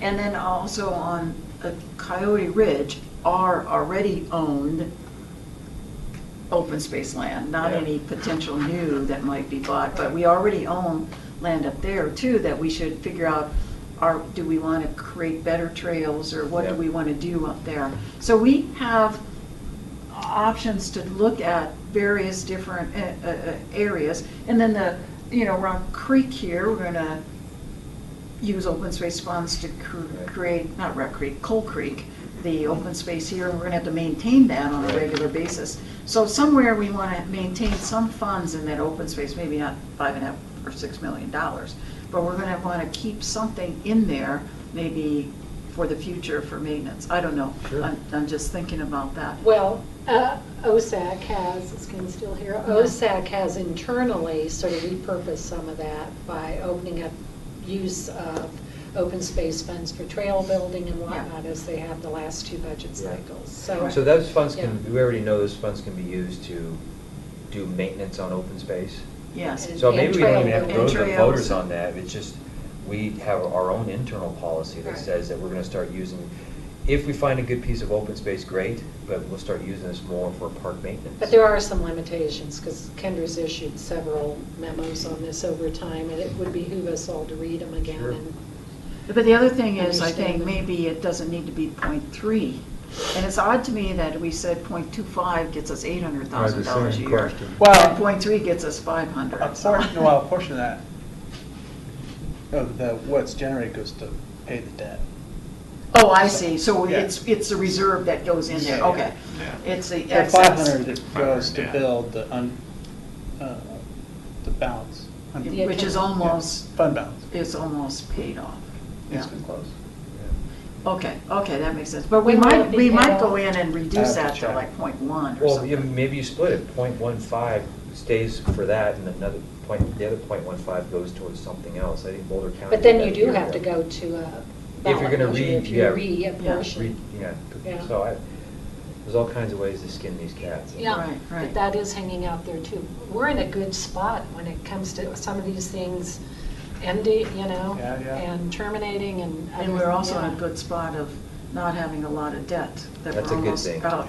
Right. We're not like some of the other towns that are in a little bit of trouble right now. Yeah. And we're not in any trouble at all, so that's really good. Okay. We're in good shape on time, too. We got other, Oh, that's a we big got- topic though. We do have other. We need a break. Well, we've only got an hour or less, so. Oh, and if we don't have anything else to talk about, we could be done. I just have two things. Next retreat, October 2nd or October 9th. I think either one's. The 9th is prior to a board meeting, so just keep that in mind. And then. I kind of like it with, on the, not on the same night as a board meeting. I mean, we can probably do it, but it still makes for a very long day, so it'd be nice to have it on a off day. And then, just to bring to your attention, my staff's been looking about filling this detention pond in at the corner of Marshall and McCaslin. We don't think it's needed anymore with all the other Like detention spots? facilities that we have, so we could fill it in and then sell it to Across the our- street from Brooks Starbucks, this Yeah, side. we can On fill this it side. in and. One right there. The one that's in Park 1? Yes. The one Wasn't we were that gonna supposed to be have the, part of a water amenity in Park 1? Right, it was gonna be water, but Whatever that we could fill it in Las and Vegas sell it thing for is with the retail. Bellagio wasn't going to be a Bellagio. It was gonna be our Bellagio? Bellagio fountain. Wow, I like it as the water, as a water feature. So your Several proposal, boats, but- was to sell Fill it something in. that was architected for a water feature within Parks 1 or 2, or whichever one it was? Well, Bring- we never, that was discussed, but it was. But I have to say, we need parking over there too. Remember how we struggled to fit in parking in Park Right. 1? Mhm. So we could really maybe tweak Park 1 design, with that being additional parking there. Why don't we sell it for revenue generating sales tax? Because, well, That's what I would Because propose. it's Yeah. part of Parks 1 and 2, and it's not. Put it in a gonna- sporting goods store. Put in an ice cream shop. There's a Taco Bell. just- Put in a sweet cow. It's a I mean, prime retail spot. It is a prime retail spot, and we're That not Taco- going to is it have Taco very Bell that many of wanted to be those. there? Could we sell part of it and I thought it then? was supposed to be the showcase corner, coming into the town center, and now all of a sudden we're putting a. Look at that traffic excuse me, fly-by there. A I have to- 7-Eleven on there? Look at No. the traffic drive We by would there from the take DDI, well, there's not a much. shell. How much A Shell gas rolling in station. there and spending money in? Commercial that wants to come in, Those parks are gonna be the showcase. yeah, so why are we? So why are we gonna put a building in the middle of that in the middle of that park? It's not in the middle, it's on the corner of We it. all It's on agree the filling corner of it the in might be a great Right idea, here in the okay? town center. It's the use that we disagree on. Let us mull that one over a little Okay. bit, okay? Here's a concept The that I filling it in just saw. sounds good. Yeah, well, not filling it in because we lose a water feature, but we have Cold Creek there, It- so that's fine. In Park And 1, it then- wasn't gonna be a water feature anyway. It was Yeah, it just gonna was. be Yes, It was a it pond, there was Pond of actually water. water Yes, there. there was water. There was gonna be water in there. just water, but not a feature. Well, that's, okay, or now we're, But I mean, now we we're even talked splitting about hairs. it at What ProStack is that the we could meaning turn of it into- is? You And got a then- pond and a pool, pond to get to A the. stagnant pond is not a water feature. Now, the other thing is that I could see a nice building, commercial enterprise or a restaurant or something that faced out to McCaslin and Marshall, and on the backside are all the toilets and all that kind of stuff. Parking. Because we, for the, huh? And parking. And parking, because we do need a Toilets. toilet space there. We got a building for, For the park, yeah. yeah, for the park. Yeah, we need a So restaurant. I'm saying Yeah. public restrooms there, so, kind of, some kind of a combination. And the front It's a side. nice which- gateway. It's, on restaurant. the front side is a retail space. Mhm. I don't mean retail like clothing or something, I mean Maybe a another sit-down restaurant, restaurant or something. or something. And on the back side, or along it, beside it might be the building that holds all the public toilets and all those amenities. Mm-hmm. And then parking around there too. We're gonna have parking there anyway, and Yeah. toilets. We could have like the Chautauqua dining room, where you Right. have that, looking out over the park, that terrace, Mhm. looking over the park. So it's incorporated, it's more Like outdoor patio? Organic, Patio? Yeah, so if Katie Press has somebody who wants to buy it, bring forward the proposal. I've already had a couple developers say they want to make an offer on it, so. But I'm not saying, I'm just saying, we're looking at it. No, I think it's just We- like Chris you know, and Kevin you bring up guys the will make idea about what to decision do on with whether Boulder you Valley wanna do Ice. it, but- I think this is a good opportunity for us to rethink, how would we put in public restrooms in a parking space? Maybe it also And a incorporates. Chautauqua dining room. Well, yeah, I It hate could going all, in their it could public. all be accomplished. I hate going in that public dining, or toilet in the Chautauqua Dining Hall, but, in the. If somebody wants to underneath. make an offer, they Yeah. can make an offer. right? Sure.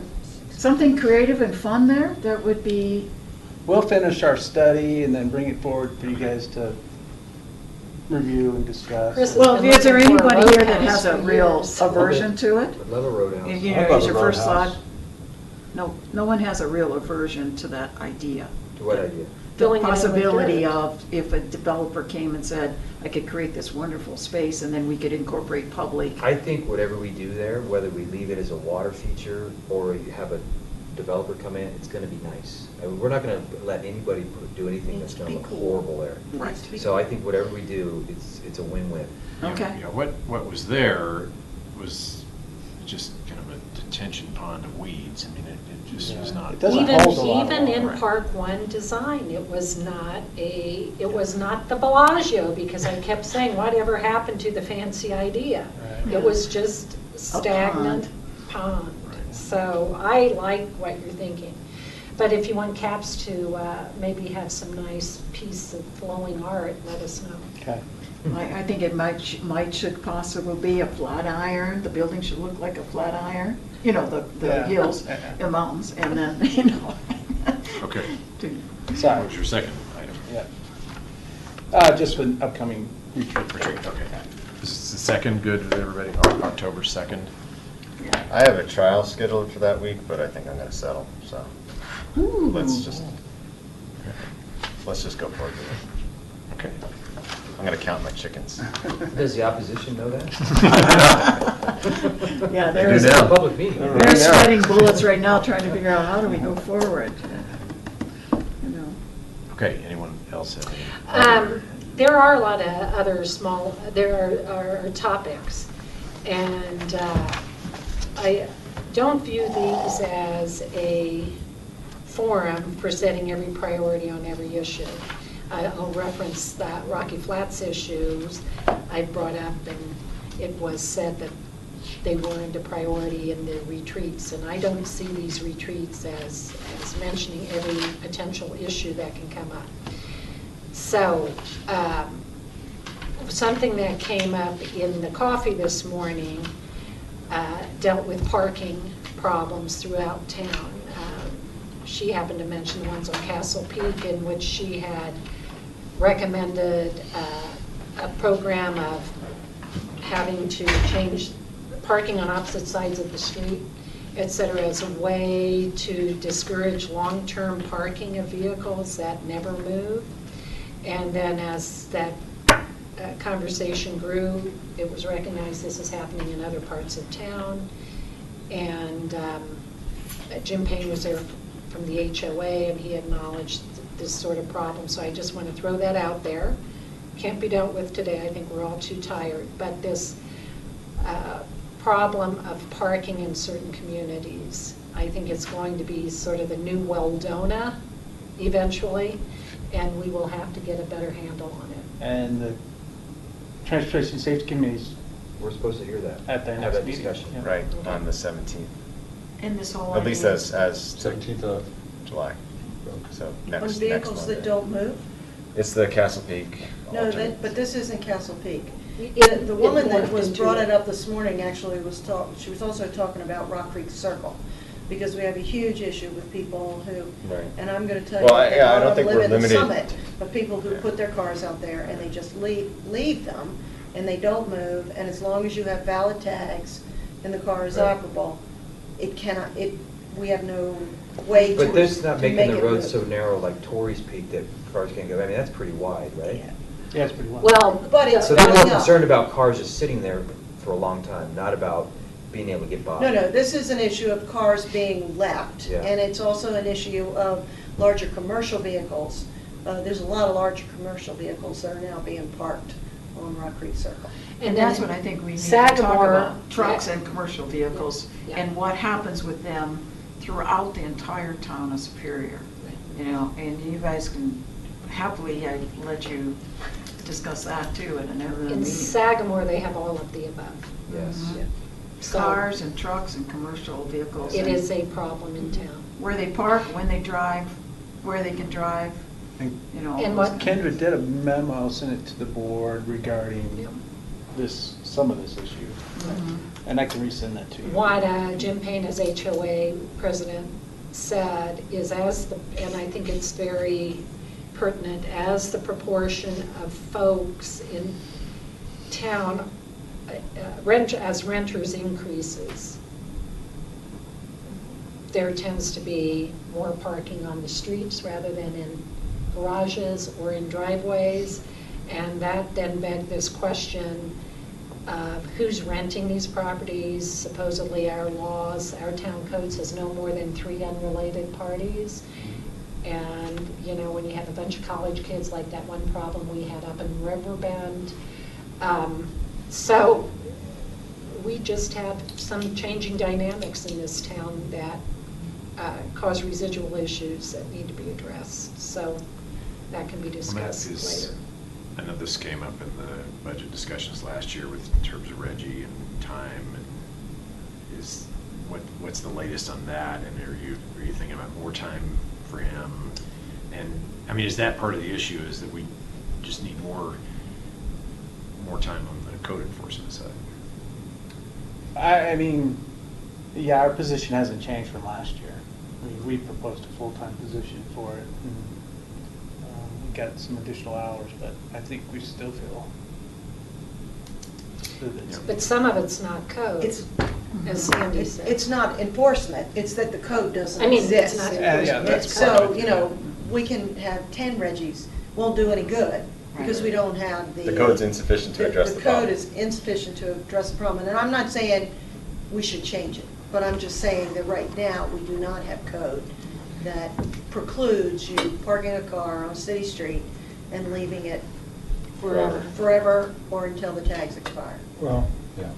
I think there's also a couple things that when I hear about it, if it's a VRBO situation, it's unacceptable, and they should talk to Jim Payne, because we had a VRBO situation, which is why we had all the cars parked on Torrey Street.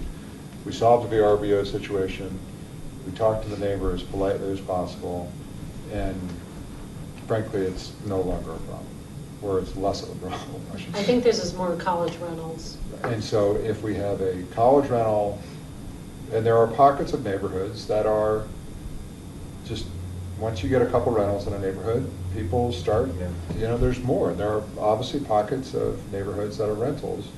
And I personally wouldn't have a problem with a letter to those houses, and presumably it would come from the HOA saying, you are part of a covenant here, and you appear to be breaking the covenant. And most of those, you know, these college rentals, you know, these aren't, most of them aren't 25-year-olds that are going to say, screw it. Most of them are, you know, it's their parents that don't want to hear that their kids are breaking a lease. So I wouldn't be surprised if that, it's not going to solve every problem, but if 1 out of 3 times you're breaking up a rental because the HOA is sending a letter on, you know, a legal letter saying you appear to be breaking this covenant, stop. Well, the owner really, I mean, the owner of the property needs to be highly engaged in that, Right. because they are the ones that are renting to whoever who's then breaking it. But it's up to the, I mean, the owner's the one that signed up for the covenants.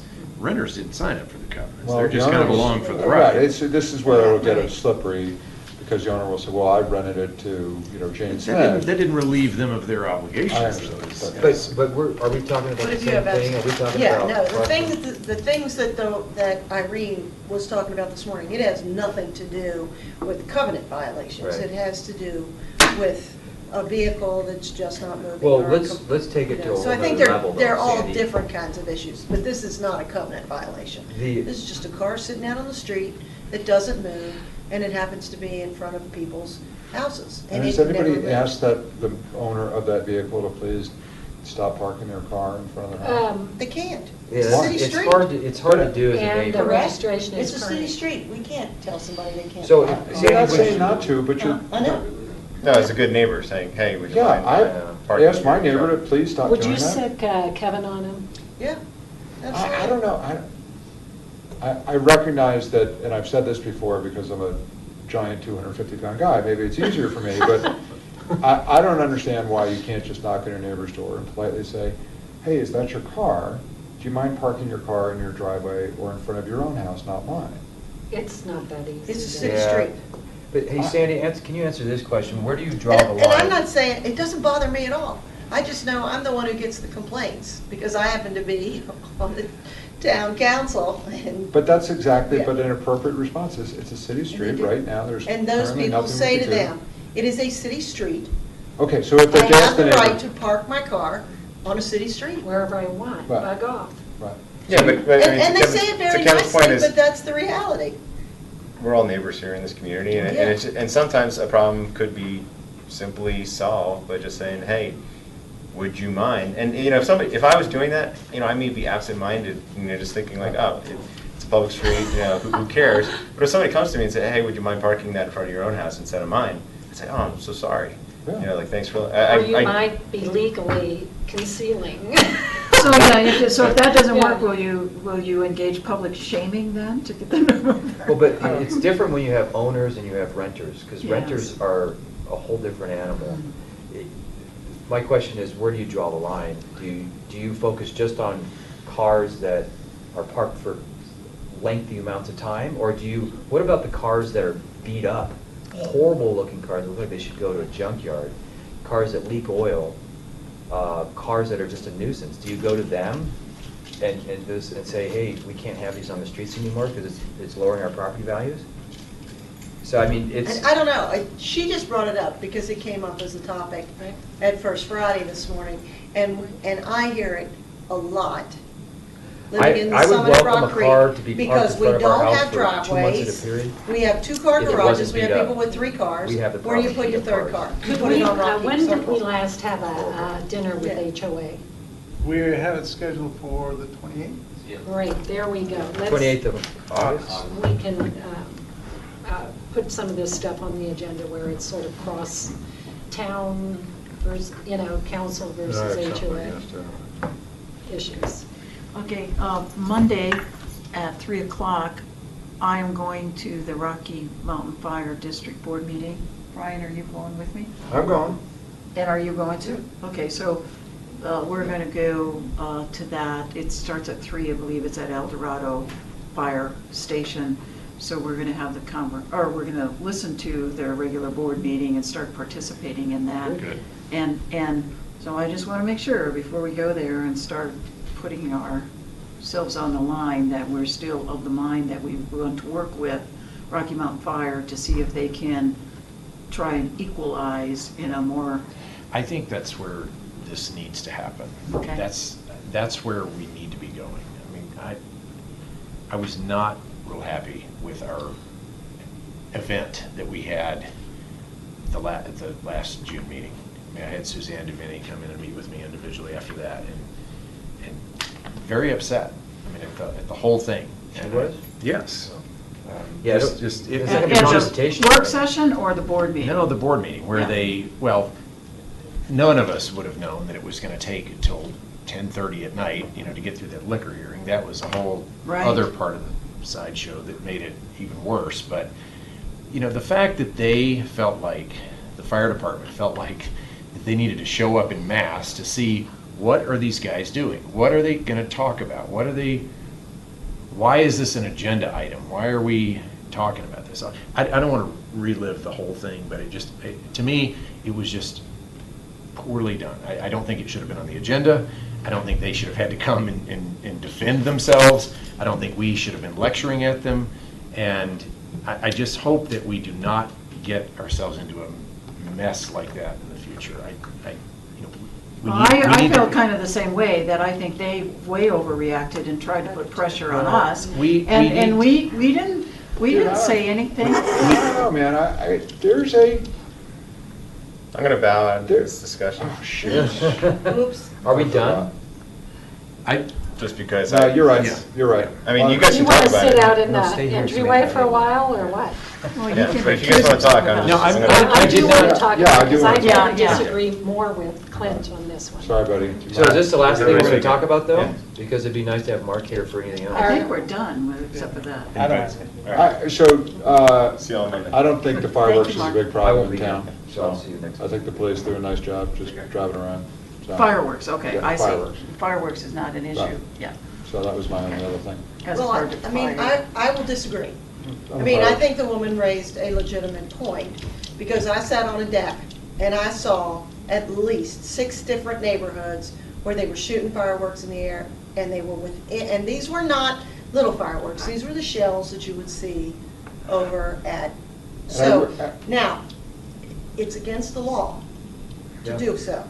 And I'm just telling you, I know they were doing it, now if we choose to look the other way, that's fine. No, But I don't think we should enforce it, diminish but the don't ban woman's all vote. fireworks. No, I don't- well, Don't do that. they are banned, They but. are banned, but No, don't I said all enforce ban. fireworks. Yeah, yeah. Don't ban the ones we can go to Lafayette and. Yeah, I just don't think, to me, man, I think, you know, anytime somebody wants to celebrate the work that was done 235 years ago, Or 242 years. you know, 242 Or years 40 ago, some years, 40. hey, they 241. you know, got a little out of control, keep it safe. We've got police and fire driving around, keeping everybody safe. If you're dumb enough to drink and light things on fire, you know, Darwin's gonna get you eventually. So I think I wish people wouldn't do it.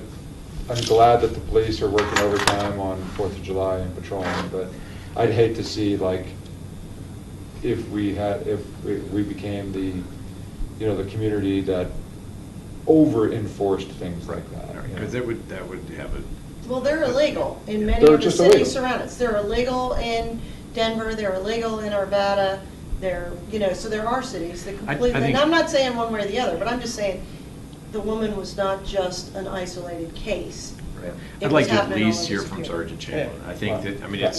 it's an annual thing.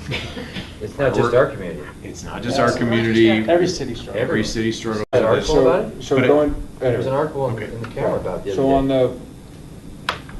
we need to reconcile this difference. We are clearly not, it is not a healthy relationship between Rocky Mountain Fire and the board right now. Board, not individually, collectively, not individually at Rocky Mountain Fire, collectively.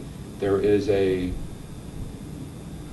what's the term I've used, you know, visual disparity between, you know, we all love the service we're getting, but when you look at the data, it's just not sustainable. We're paying 3x for Rocky Mountain Fire than we are for this building and the people that work in this building.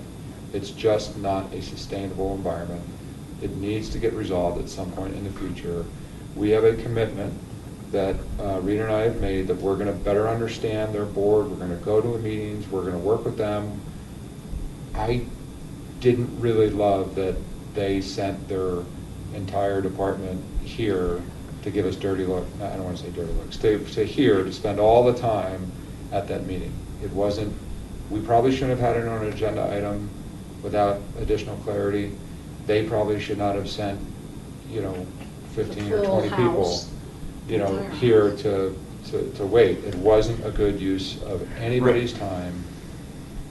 But I don't want to feel guilty about the fact that publicly we were discussing our concerns around an apparent disparity between what we pay and the service that we as a community are receiving. Obviously, this is a problem. They've admitted it's a problem.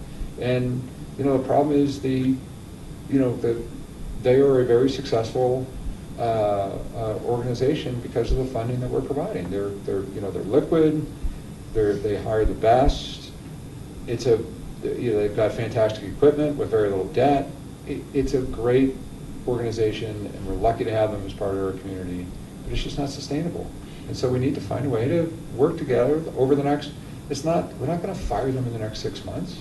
we're not gonna fire them probably in the next 3 years, but we need to find a way to bring down some of those expenses Well, and I and think work that, collectively. and that starts by those of you going to their Yeah. boards and learning about it and figuring it out and digging deeper. But it does not, in my view, it does not happen from the dais, because we do not supervise them. I mean, we as residents do, their We board can does. terminate our agreement with them. Yeah, we absolutely Yeah, can take it to the they vote are of a the people. subcontractor. Yeah, we can take it to the vote. We And we the have reason ability to this do was, that. I'm let's not saying that we're review- going to. Let's review why it got on the agenda. It got on the agenda because property valuations have increased 25%. I remember why. If a mill levy stay at what it has been fully assessed at, it's $1.5 million more revenue to them. We have had now 3 years in a row annual meetings with them in which we've expressed this politely, and they politely ignored us on this topic. Sometimes not so politely. And sometimes rudely. Yes. So, enter into the realm of 2017, when we all got our property valuations, and collectively at town, they're up 25%. I believe we are doing our job as trustees who are good stewards of this community to say, hey, we complained before about the proportion borne by Superior, and we're complaining even louder now in the light of 25% increase in property valuations. I believe the conversation was well had there. I think most of the board was on the same page, and I think that was good. How they chose to appear as if this was a battle, they get to do that, right? And perhaps if we were to do it differently, I would have them first on the agenda so they could go on home, and then we would have had the.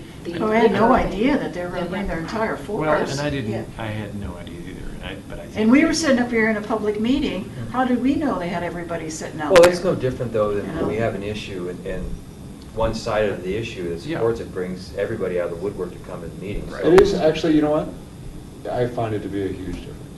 Because these are, when everybody comes out of the woodwork, and it's a community that affects Weldona, these are people that are taking their own time, but they showed up, I'm gonna say it, they showed up because they got an email saying, the town is threatening you, show up. They were directed to do so in uniform. They were probably and paid, and reimbursed effectively, for it. we're paying them there. This was, I didn't love it. I thought it was, now, that was their response to our actions, which may not have been perfect, so I don't think it's that big deal, but it was an overreaction, I believe, from their part. And I think there's a huge difference between the neighborhood of Weldona, or anybody, not picking on them, anybody from rallying to get your neighbors in here from effectively representatives of the town. I'm just saying, moving forward,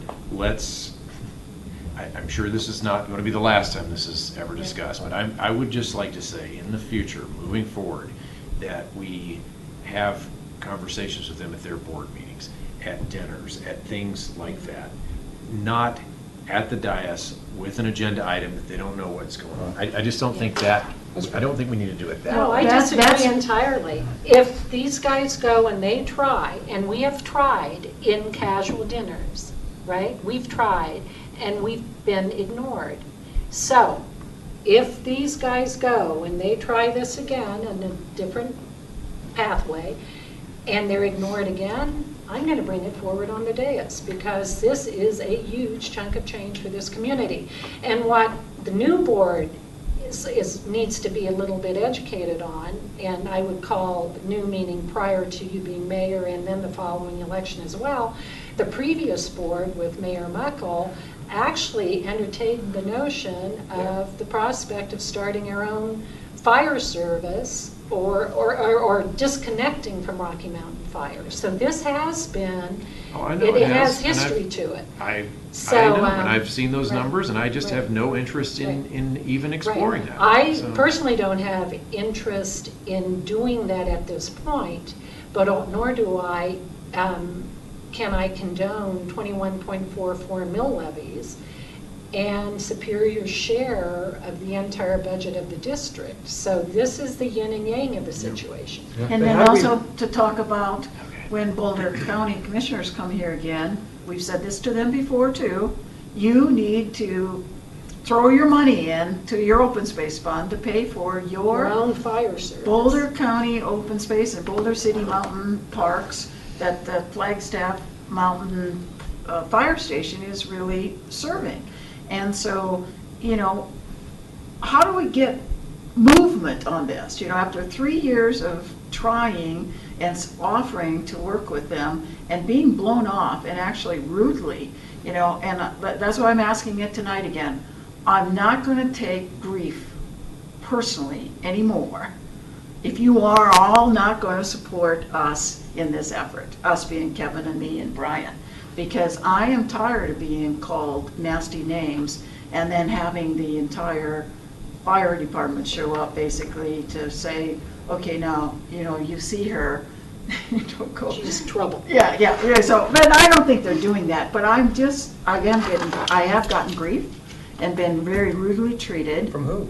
Former board members on the Rocky Mountain Fire District. But anyway, what I'm saying is that now we got a meeting scheduled now next week. Couldn't do it before the meeting, but we're going to go and meet then on Thursday with Pam Owens, and we're going to have more conversation, dig into these numbers and stuff like that. But I'm going to tell you, I don't want this, I'm not going to do this if I'm a lone wolf out there crying in the wilderness. I support your efforts on this, absolutely, but I still have a hard time justifying us going after them aggressively when this town voted to allow that upper end of the mill levy. We approved it as a town. I didn't vote for it personally. Up to. Up to, but not automatically go up to, Well, and that was the expectation. It didn't automatically go up. It's been But how many when years since it property got up tax, property Every year. valuations go I up 25%, totally get it. then I drop totally understand it, but your mill levy 25%. I understand the thought process there, but when this town voted it in, everybody should have thought, well, wait a minute, why would it go up so much if our property values are also going to go up? We shouldn't allow it to go up. This town voted it in. I think it was an emotional reaction. It's emotional when it's for the children. Unanimously endorsed it at the time. Yeah. And So I don't know that our board would unanimously I don't endorse think it our now. board, So I think it's- the board that we have now would put a lot of thought into it. But who cares? The town voted it in X number of years ago. So I am sensitive to that. I'm sensitive to that too, but But we can also also vote it out recognize now. the neighbors that I know that voted for it, and I'm like you, I didn't vote for it because I thought it was too much of a change. Right. And too big of a mill levy when comparing to other towns around us and what they pay for their fire service, fire protection. So what you have, but that has nothing to do with why I want to work with them to try and equalize this, the fact whether I did or did not vote for it. But many people vote for these kind of things, whether it's school or fire, because it's for your safety. Well, It's for their children, The you know? library, I remember when They we have got no elected, it was clue. a library thing, and I didn't vote for that either. Right. But the town did. So I guess. But we're trying to. I understand. Trying as well. to I think equalize it. sometimes some of us approach things differently, and I want to be non-confrontational because I like those guys. Some of those are my friends, and not that I can't disagree with my friends, but I do like those people, and I don't want to have confrontation with them. I don't have any essence of- confrontation or conflict with the firefighters and the staff. And I don't have a problem with anybody except for the people that are refusing, had in the past, they're now cooperating, but in the past refused to have conversations with us Yep. and be upfront with this. I think what we could do, what I think makes sense, is that you guys continue your efforts there, and when their budgeting process comes around, I'm assuming those meetings are public, yeah? So be a part of that whole budget process. that's the plan. That's the And I plan. think that's a great idea, as long as it's I non-confrontational. completely support Okay. that. Because I want us not to come back later and some of you bailing and saying, well, I never supported going in No, and looking we'll at fully this. We say that after when you're not in the room. Yeah, I know, that's the problem. I fully support that. I do not fully support what we had here. Well, but it wasn't really that, the situation came to an head. We didn't Yeah. create it necessarily as much as it ended up that way. Yeah. And I agree, I was uncomfortable from both sides, for them as well as for us. you know, that I didn't think it was appropriate show of force, and for what we were trying to decide as a board, and we wanted to do it publicly, in case somebody came and said, no, I don't think you should screw around with this at all. Don't take the time, town board, to look at the budgets of the fire district. But we didn't hear that. I didn't hear that. Well, I think what we also didn't hear was we didn't hear anything. I mean, we didn't hear from anybody about any of it. When something's an agenda item and people are tuned into it, which people here are, I mean, but I didn't get a single email.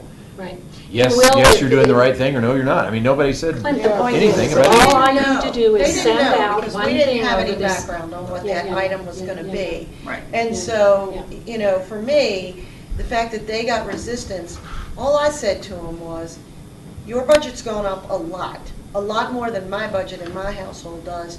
Help me understand why it has gone up so much and why the town of Superior is paying so much, and what can we do to help alleviate that? And they were extremely, confrontational about that. And I'm just like, just help me understand. I don't understand. I have to answer questions. And, they could be more transparent. I mean, if you go out and you look at what's going on Louisville's website, the fire department in Louisville, you can find out a whole lot more about what goes on and with their budget and their financial activities than we can find out. It is kind of hard to figure it out. If- And I've tried. if- The other thing is, while it is true, nobody's really complaining about the 21.44 mils. The number one complaint I hear about is, why are my taxes so high? Right. And then so. That's a component. That's the Right, biggest and so component. it's No, I the agree. biggest component, and so Right. we say, okay, hold on a minute. It's not because you're paying the trustees or the town manager too much money. Let's talk about where your taxes go. Right. You take out the school, School you district. take out the The Rocky Mountain fire. Fire, here's what you're paying. That's like, Yep. less than anywhere else in the world, or in the US, you can imagine. So, and that's when people say, whoa, why do I have to pay all that? And then you get into the conversation about how many calls they go on per month for what we pay, how many acres are covered versus the 4 square miles here. And that's when I have not had a single conversation with somebody who didn't say, well, you should fix that. Which I agree. That's Yeah. sort of what we're trying to do, have a reconciliation so they're equitable, was the term I've been using, where Right. it appears to be a little more equitable. And- And I'm not That's gonna, no problem. and that's, And and I there's want to ways do to that in do a that. non-confrontational way. And Chief Mike has said that before, there's ways that we can do it, it may take some time. Okay, we've been 3 years now waiting for this to evolve, let's go in and work it together. Sure. Yeah. But the revaluation, this one issue, if the mills stay where they are with property valuations up 25%, there's a net revenue gain to Rocky Mountain Fire Right, divided, of said 17. $1.5 right, million right. dollars. That is totally just not because of increased costs of their services or need for more trucks or it's $1.5 million. Right, it's money out of the sky. If I put that to people over the CAC or on an e-blast or even in my little First Fridays, you'd start getting people coming to town hall complaining about that. So I don't buy this thing, nobody's complaining. We are the stewards here. And I agree with Kevin. The number one complaint is property tax. And they're always saying, they throw it at our doorstep that it's the Superior component. Right, that's Right. big salary. It's you guys down there who are doing it, and I educate them too. No, you're doing it because you vote Also this the in. schools, I mean, it's also schools. I mean, Counties. Schools That's big. and county are big. 49 Parking lots is have to be schools. repaid. But schools, we vote that. They gotta be. Fire, we vote that, Smooth. right? So, the people of this community, we as residents vote those in. We The voted all issue on is it. that nobody understands their taxes are And real. As Boulder soon as you County do mill, likes it. everybody's eyes glaze over. And so I do think it is our responsibility as stewards of our town and of in helping our residents understand what's going on in our town, Yep. that we should do this. And I just want to make sure before we go and throw ourselves out there and go to the mat with or go in front of the fire hose, that Right. we've got your support. Who gets to talk to the ninth graders that take the, Come on, I'll go with you if you want. when they take, you But I don't know, think we always they get want ninth us graders that have to overwhelmed. come You have to post it. and that are taking the civics You class. That's right, Oh, I yeah, can't, yeah. because the two. Should be an interesting project for But you could go them. on the meeting You know. later in the week. You know, if Kevin can't go to that one, you could come to that one. Let's talk about that. Thank you. You know, Good, where we great actually go retreat. into Good the retreat. budget. Good one. Done early. Okay, thank you. That would be. This one You getting leaving the out tables out? early is making up for the one that went really Yeah. late.